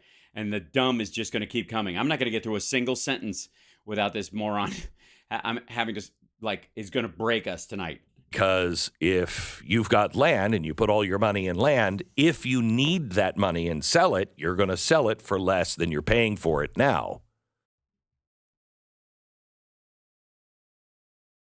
If the market goes down.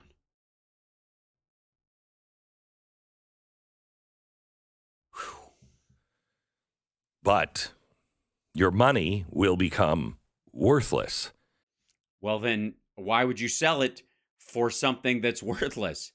Perhaps people have gold to trade for your land, or perhaps shells or buffalo hides, or the spoils of war against the Athenians. So they are warning, Moody's is, back to Intrust Financial, Western Alliance, what is it? So the big ones. Comerica, Zions, and First Republic. Yes, the names that a lot of us, when we think bank, immediately leaps to the front of our mind. European banks are taking a huge hit today. Credit which is obviously Biden's fault and has a lot to do with how much U.S. currency was printed to, to seed the Green New Deal. Suisse. Him saying Suisse. I'm sorry. It looks like they may collapse. And the Dow is wait for it. Down. I don't have the number right here. Last time I looked, it was down 622 points. Yeah, it's up 1.4.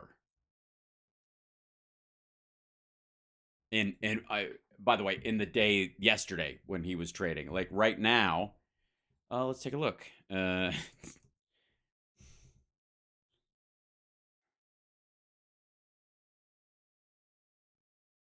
Oh God, this is how Venezuela works, I guess, right? This is how you become Venezuela. Stocks close higher. Dow jumps more than 300 points as banks step in to aid First Republic. Oh dear. Stocks rose Thursday as Wall Street grew increasingly optimistic after a group of banks said it would aid First Republic Bank amid the industry's crisis. The Dow Jones Industrial Average Index added 371.98 points, or 1.17%, to close at 32,246.55 points. The S&P gained 1.76 to close at 3,960.28, and the Nasdaq Composite advanced 248 to 11,717.28 as investors bought technology stocks on hopes that the crisis would push the Federal Reserve to shift its outlook on monetary policy at its meeting next week. That's right. They're thinking that the attempt to break the banks and the outlay of money that that the Fed has tried to do in response to non-monetary inflation that they are deluded in thinking was caused by money printer go burr bullshit, the same shit this asshole believes, when it was really about supply shock and the rearranging of the entire global supply chain and the rise in prices that goes with it, which is not monetary inflation related, that they might reverse course on this, and more than likely they will. Even though jobs continue to climb and consumer spending is still up. Jesus. This is nothing to panic about. Jesus, shut up. But panic. The important thing is, look, there is nothing to panic about. There's nothing. It's not scary. It's just there's a lot of pressures on the system right now, and I don't want anyone to think that they're not going to be okay, because you are, except you aren't. This is exactly what we told you would come. No, it isn't.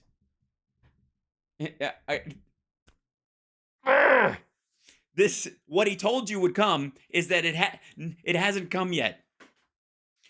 The hell? I again do not think that this. I'm always wrong. Wouldn't it be wild if I was like, this is not it. It's going to be, in a year from now. And this is it. I'm always wrong on timing. Always wrong on timing. But this is what it's going to look like.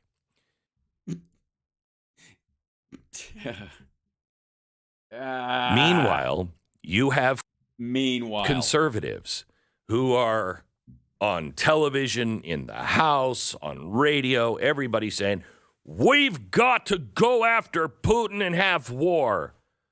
Is that what they're saying? That's what they're saying. First of all, how are these related at all? Secondly, so if regional banks fail, that means retract from aiding allies. You'd have been great during World War II, Glenn. You would have really given Chamberlain a run for his money. Please do not march for war. Asshole, do you know what year it is? Do you know when this happened? War powers give people all kinds of tools at their disposal.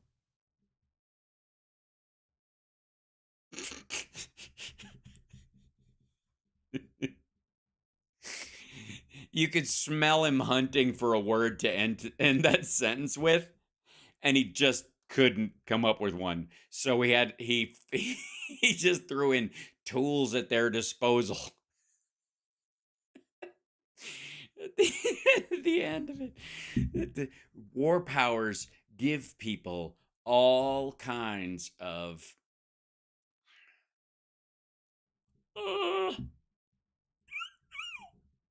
can't. One thing you have to do is get on the phone with your local, your state House member, your state Senate member, and your governor, and tell them you must not pass the UCC legislation. I'll give you all the information on this, but Wait, state house?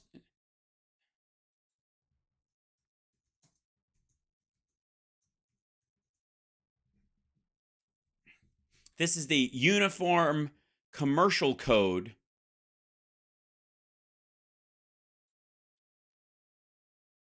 That he's talking about, the UCC. This is right here. The Uniform Commercial Code, UCC, is a. Let me shrink this down so you guys can see it a little better. Is a comprehensive set of laws governing all commercial transactions in the United States. It's not a federal law, but a uniformly adopted state law. Uniformity is essential in this area for the interstate transaction of business because the UCC has been universally adopted. Businesses can enter into contracts with confidence that the terms will be enforced in the same way. So it's an interstate thing. This is not. So states get together on their own and decide to do this without the federal government. It's basically another shadow Fed. The Uniform Law Commission was formed in 1892 in part to create uniform commercial laws.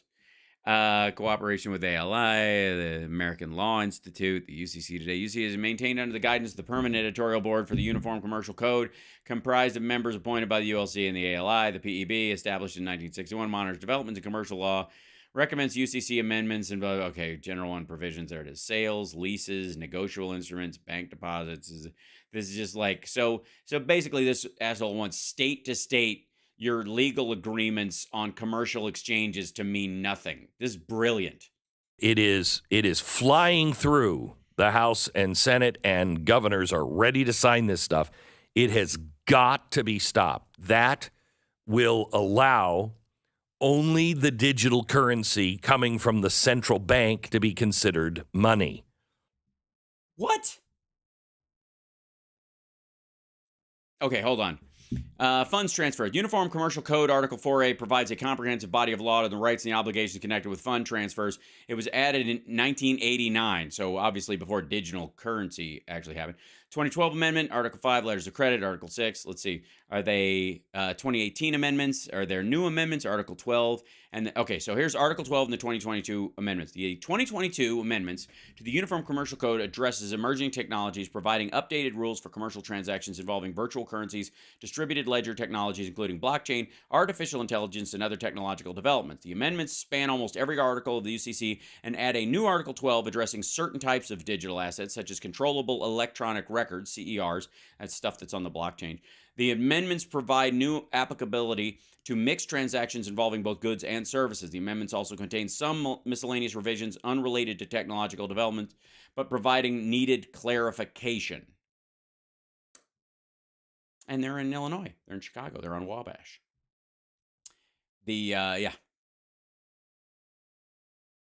I'm guessing that they allow for central banks to do that, but not as the only way of doing it. Once the government has this, they control your life entirely. No, they don't. What do you think? You can print your own fucking cash? The government controls how much money's in circulation, whether or not, certain bills are accepted as currency. You can't print your own. You're participating in a financial system that is an act of citizenry. It's not yours to control. That is not an overstatement. How? What do you think is louder, Glenn's jacket or his red face? I'm going with the blotch under his left eye.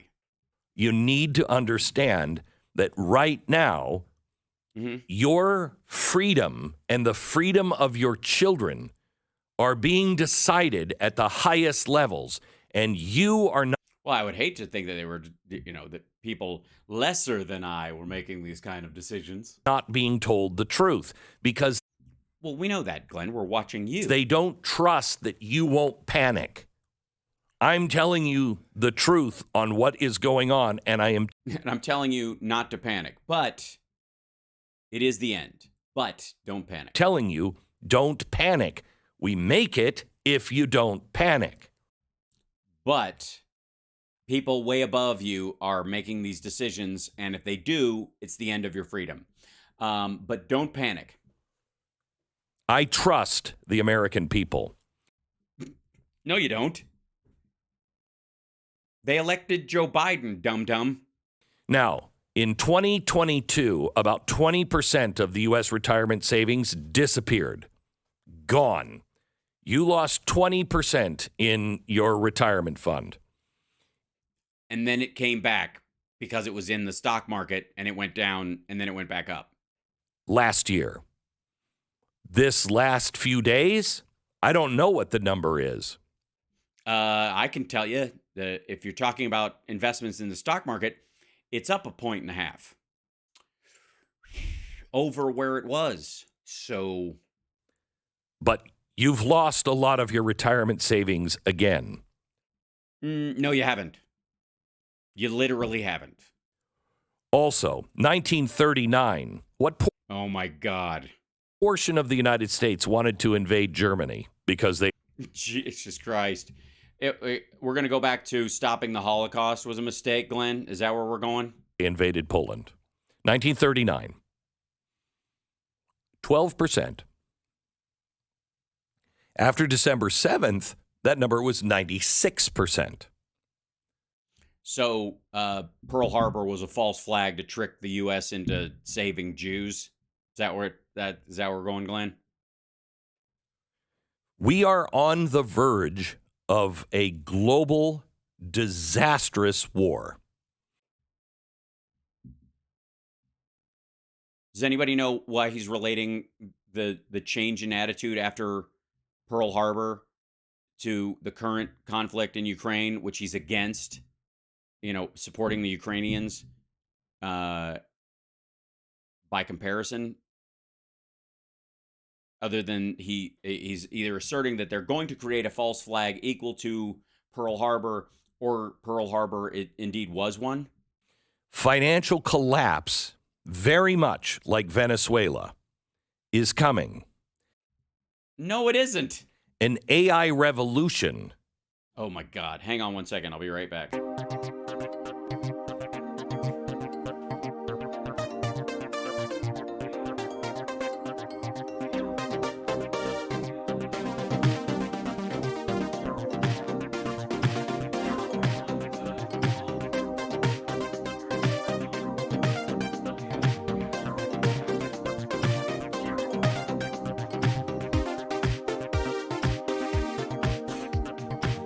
Okay, we're good. Sorry. I'm back. I got a couple more minutes and then. Is at hand right now. No, it is not. And what is our government doing? Everything they can do and nothing they shouldn't.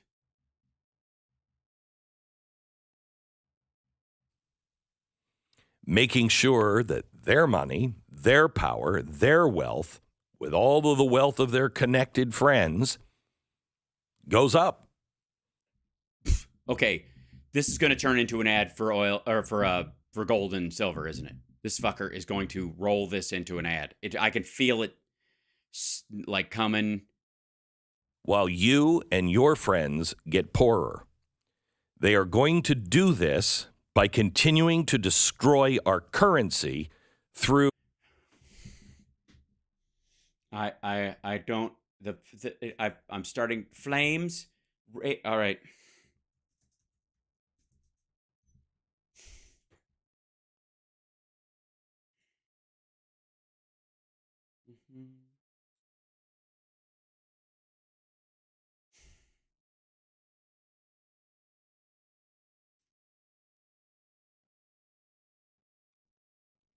Credit Suisse. The dollar rose on Wednesday on safe haven buying. You know what safe haven buying is? It's because people trust the dollar. So they bought US dollars to get the fuck out of Credit Suisse.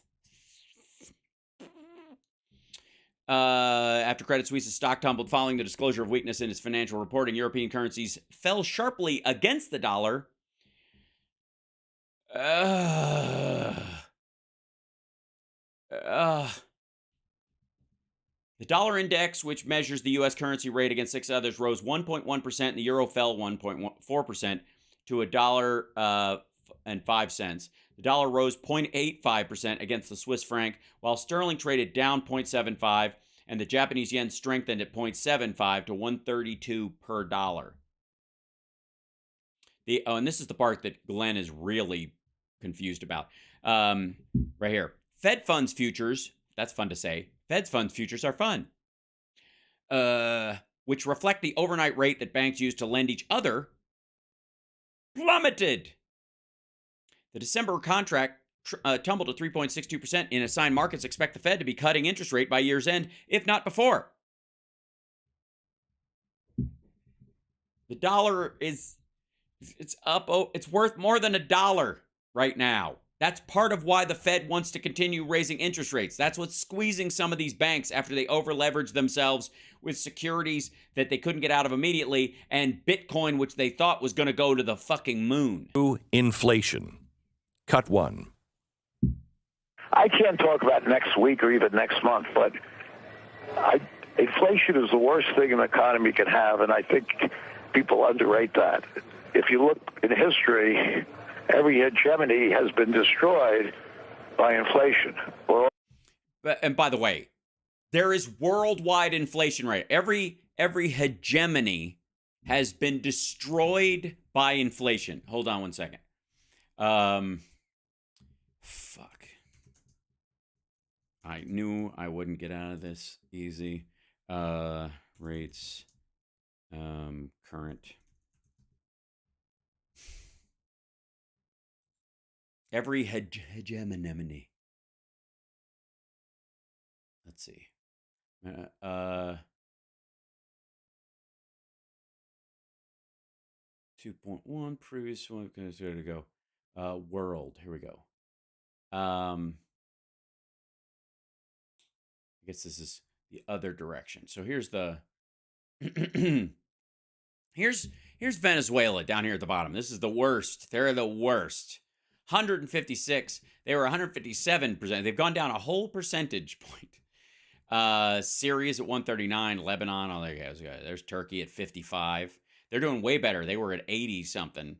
Laos, there's Sierra Leone at 38. There's Nigeria at 21. There's Montenegro at 15. There's Belarus at 11. There's Russia at 11. Austria, there's all these guys. Senegal, Iceland. Here's the UK, 10. UK's at 10. The entire European Union is at 10% inflation. Let's see. Where's the... I'm going to keep cranking. There's Germany, 8.7. There's, let's see. Denmark, Uruguay. South Africa's at 6.9. There we go. United States, 6% inflation. It was 6.4 before that. It's going down by almost half a point. There you go. There's the hegemony that's being destroyed. Now, the reason he thinks this is over here is the last on this list, which will probably be, well, it's probably here. Wait, hold on. China will be at 1%. There it is. China's at 1. There we go. Right there.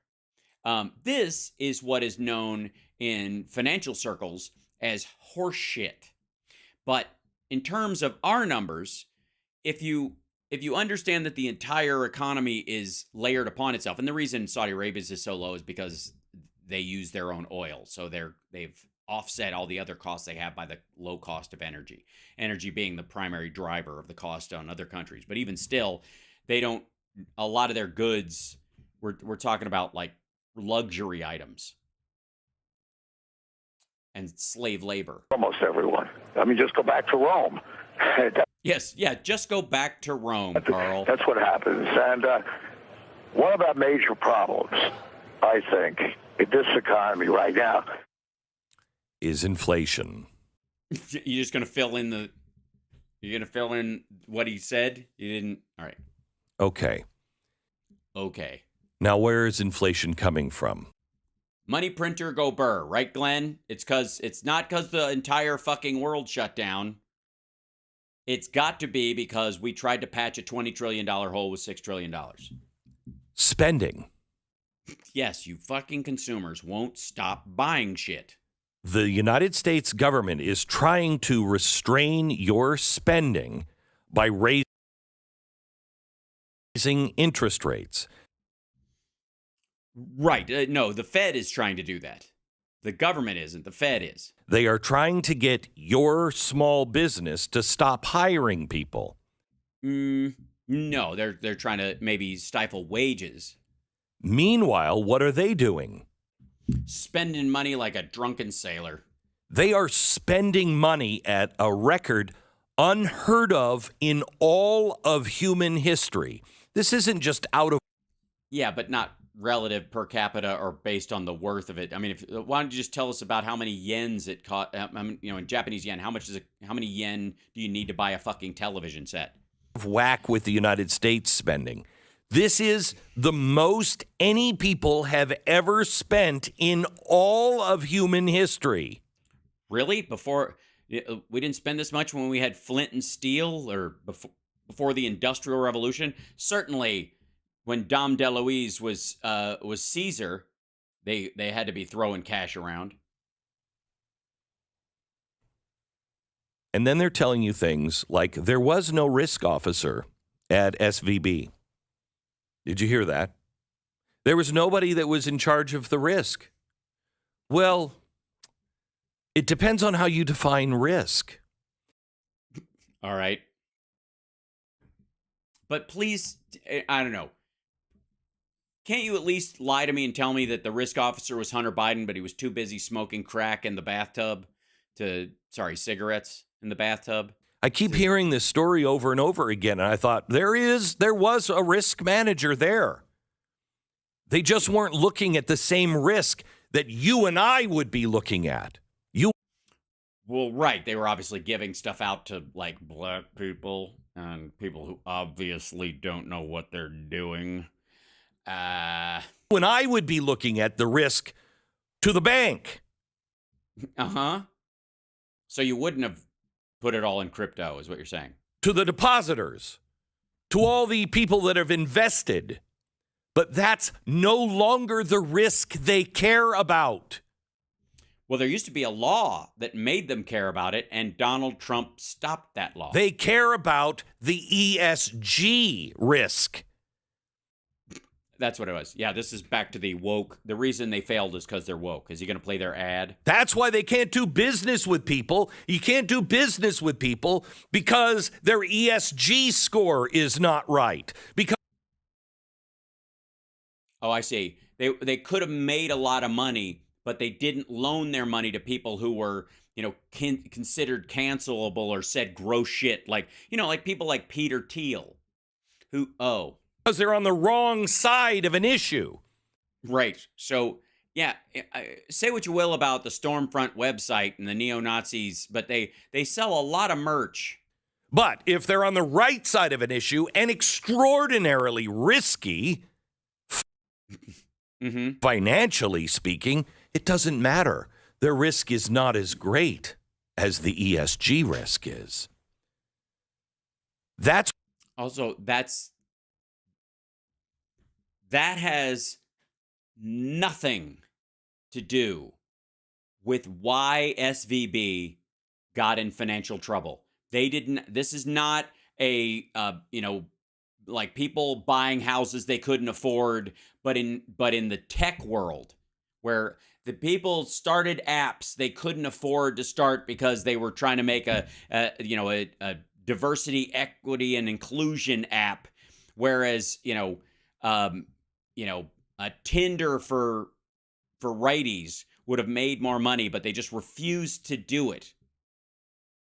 It was securities and crypto. They had to yank securities Like they had to sell them early because they ate shit on a bunch of crypto because they absolutely were all in on that. What happened? No, it isn't. They had a CRO, a chief risk officer. Right. It was a woman, wasn't it?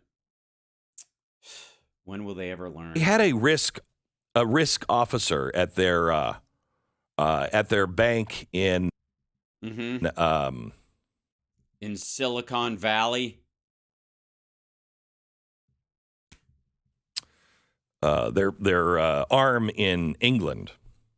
Oh, I see. Uh-huh. And they're gonna play this is the lady who they have the Pride footage of. Jay Ursaf, I think is the name. He was his risk. He was looking over the pro-diversity initiatives. Also, what the fuck does that have to do with the failure of the bank in the States? Or is it a she? I don't know. Oh, God. I mean, it might be a him who calls herself. Why the fuck wouldn't you read? I don't know anymore what people are. But they were the CRO for the Silicon Valley Bank in Europe and Africa and the Middle East. And she... Yeah, with all the stories you've heard lately about those branches being shut down because they were huge and totally ate the thing with the no. He organized a range of LGBTQ plus initiatives, a month-long Pride campaign. Oh, shit. We're going to the same shit that Greg Kelly kicked up. A safe space for catch-ups with staff. She moderated the Pride Town. By the way, I'd like to say for the record, she's talking about a safe space for LGBT people in the Middle East.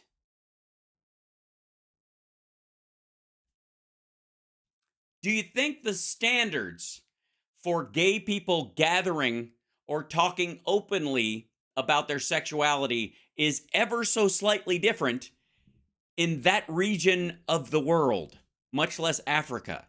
Town Hall, served as a panelist at the bank's Global Pride Town Hall, shared her experience as a lesbian of color.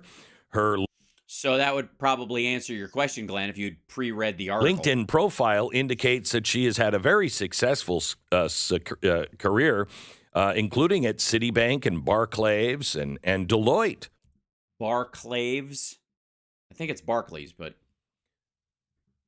Deloitte Touche or Deloitte Douche, as some people call it. What risk was she managing?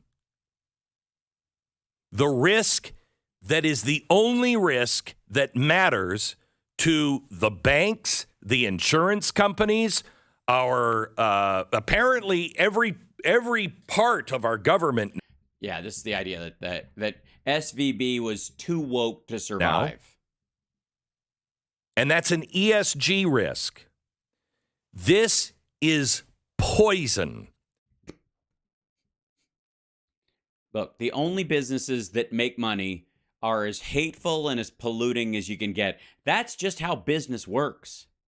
Everything that you have gone through in the last 12 years. Everything? Everything? Specifically, the last 5 years. Well, yeah, the other 7. You've known this is poison. But people haven't been willing to stand up and say it, and it is killing all of us. Yes, you don't look well, Glenn.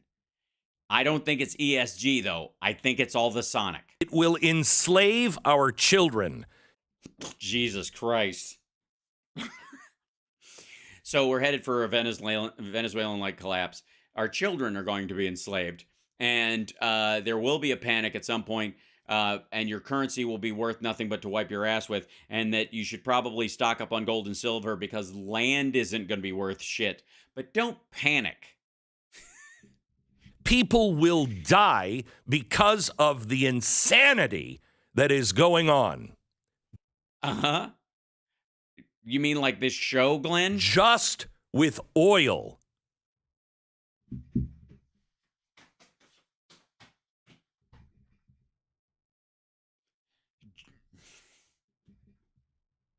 Is Glenn going to say my point about that if you cut off oil immediately, 1 billion people will die because we have no alternatives and you have to ease into it? And that's why all the governments that care about the environment have set strategic points like net zero, which still means you're producing carbon by these things, but you're offsetting it in other ways through, Nope, we're just going to murder everybody in the United States. Half of us are going to die because we can't get a tank of gas. Let alone with the Pentagon. More in a second. This is... What? What the fuck was that? With oil. Let alone with the Pentagon. More in... I see. So you're going to die for lack of oil, and then the Pentagon's going to bomb you or something afterwards. Mad Max future. That's what we're looking at. A second. This is from Joe Biden. Cut 5, please. If we don't keep the temperature from going above 1.5 degrees Celsius raised, then we're in real trouble. That whole generation is damned. I mean, that's not hyperbole. Really, truly in trouble. Yeah, not hyperbole to say an entire generation is damned. What, are you worried that he's going to panic people about something that's going to happen by 2100 if we don't do something? Glenn, while you're saying, like, after you said all the shit you said in this one clip, this isn't like a best of for the last year of this doom sprayers bullshit. If we don't stop the... Look how, by the way, they're laughing off the, climate impact entirely. It's ridiculous. Meanwhile, this asshole is nonstop doom spraying about the fact that people want to worry about environment and social issues and governance, meaning don't invest in, oil in anti-gay or anti-women countries, for example. Invest in it in other. And by the way, part of the reason why the United States natural gas and shale oil revolution and the oil that has come out of the United States has increased so much is because on an ESG scale, wait for it, American companies drilling here are far and away better than, you'd be shocked, the behavior of the Saudi government when it comes to processing and getting oil out of the ground and the treatment of their own citizenry. Weird.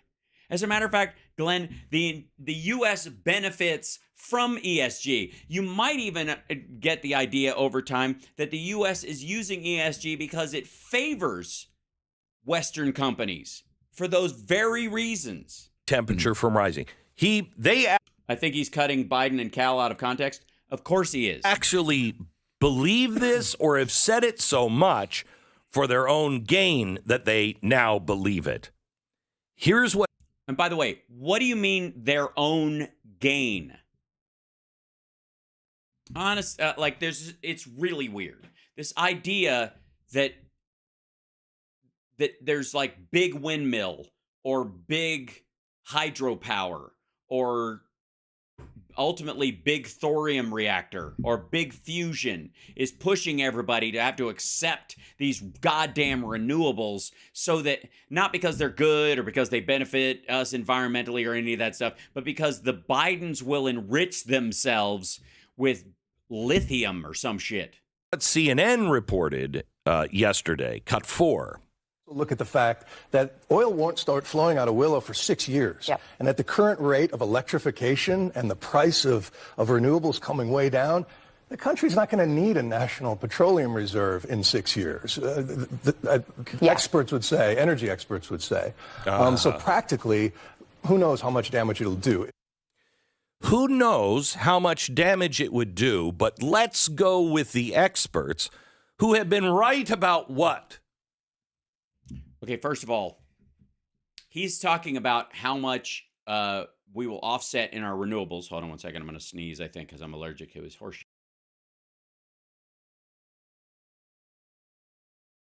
Pardon me. You know what he's bitching about? And I don't know if you saw the chyron under there. Did you see what the chyron says? Biden bans new oil and gas leasing in the Arctic as administration approves massive Alaskan oil drilling project. Imagine Trump announcing this very same thing.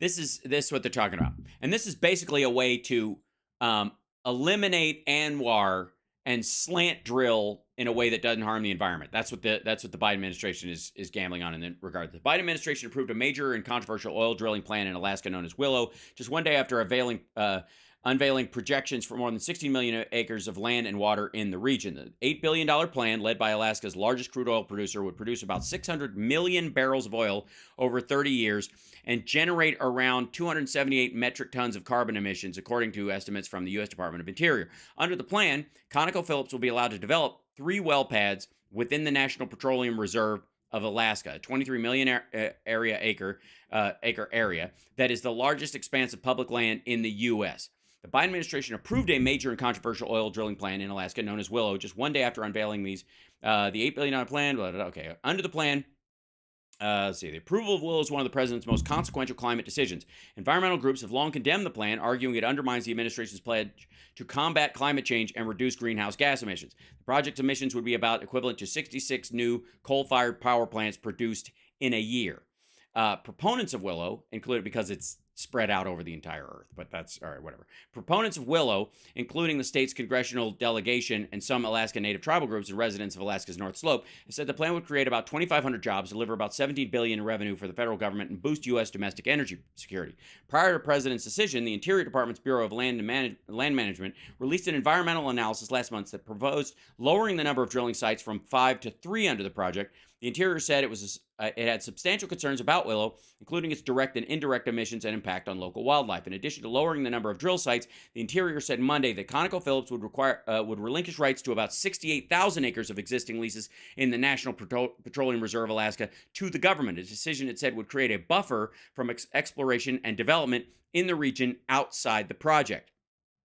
Effectively, a negotiation that benefits long-term safety in the area greater than the amount of oil extracted, and would eliminate the expansion of it in case anybody else gets in office next time or after the next presidential cycle. Ryan Lance, ConocoPhillips chairman, said it was the right decision for Alaska and our nation. Willow fits within the Biden administration's priorities on environmental and social justice, facilitating the energy transition and enhancing our energy security. An apparent effort to offset criticism about the project's climate impact, the administration on Sunday declared the Arctic Ocean off limits to oil and gas leasing and said it would impose regulations to protect nearly 13 million acres in the National Petroleum Reserve in Alaska. That's what this is about. This is where they're talking about this particular area is just going to ramp up production to this point, which will, by the way, kill the price of oil in the next 3 to 5 years. It'll do. Who knows how much damage it would do, but let's go with the experts who have been right about what? Tell me what they've been right about. Can you tell me what an expert has been right about? The cost of the number of dead that would happen if you just let COVID run wild, because tens of thousands of people are dying in China right now because they went from zero COVID to fuck it. In the last 5 years. Every bridge you cross that hasn't fallen apart under your fucking feet, every airplane you have flown on, every time it's taken off and landed because of the experts in the tower, compared to, I guess, armchair FAA folks. Were they right about COVID? Yes. Were they right about global warming? Because remember, as California is getting dumped on with snow in unbelievable amounts, they were the ones who told you there would be no snow on any mountaintop in America by 2020. Yeah, I didn't read that one. But do you guys remember that? Is that an inconvenient truth? No? So what expert has gotten anything right? Everyone at NASA. Yeah, about, like how to get a rocket in the air and how to get it back down safely to Earth. Obviously, the experts at Tesla and self-driving cars have had a hell of a year. But, Yeah. And by the way, Glenn wants you to know that, why go to a medical doctor who's got a funny piece of paper that says they know a thing or two about a thing or two? Just pull up at your local garage and ask them to give you a colonoscopy. They'll be fine. And we're going to take the word of the experts that in 6 years, we're not going to need petroleum. Oh, no, he's not saying we're not going to need petroleum. We're not going to need that excess of petroleum in the United States. But go ahead and clip did we all just watch the same fucking thing? Well, that doesn't seem like too big of a risk. They're already doing it.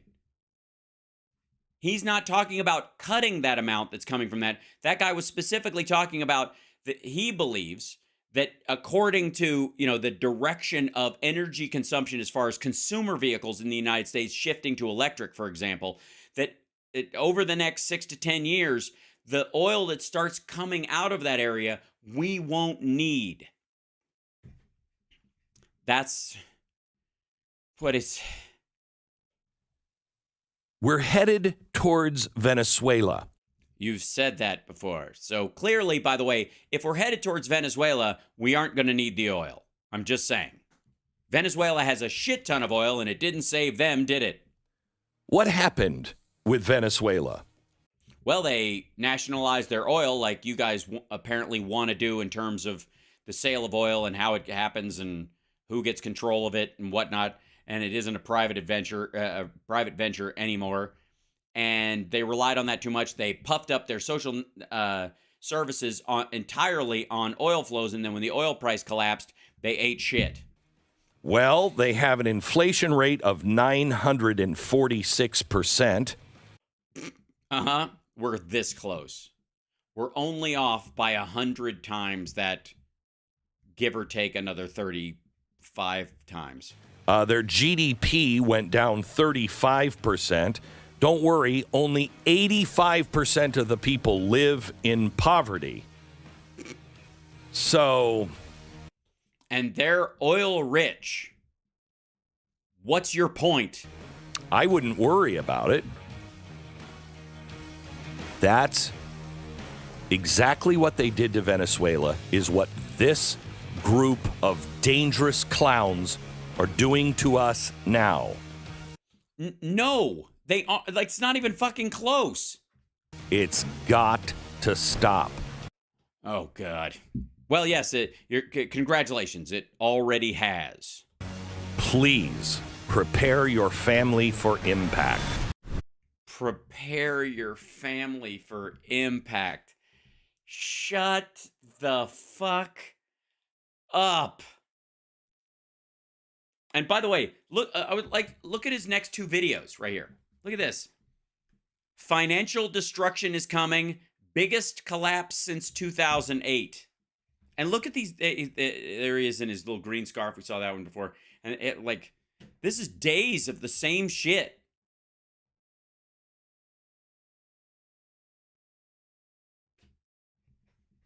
I don't know about you, but I get the feeling that Glenn Beck is selling something. And I smell bullshit. I will see you guys tomorrow. I got to take off. I went over even though I wasn't supposed to. Damn it. Anyways, I will see you guys tomorrow for the morning show. I think I might have a guest lined up, but I'm going to try. See what's this what, because we've been trying to figure that part of it out. But until then, I will see you in the morning. Take care of yourself and take care of somebody else. And whatever you do, I guess do panic. Just panic for sport. I mean, because you don't want to, panic is kind of like your knees or your elbow. You don't want to throw them out by not using them. You want to limber them up. That's a good, just work your panic muscle a little bit every day. I think that's the important thing. So that when it happens, you won't go, what happened? I threw out my panic.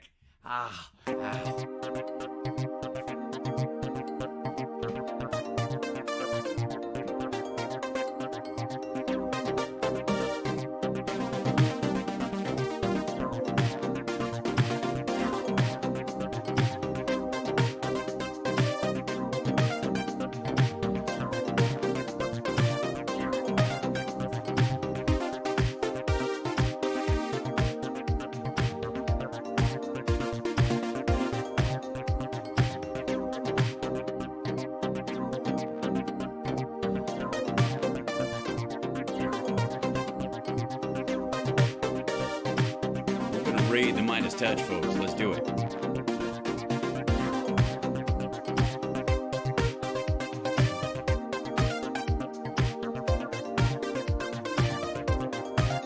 Sparks Ray.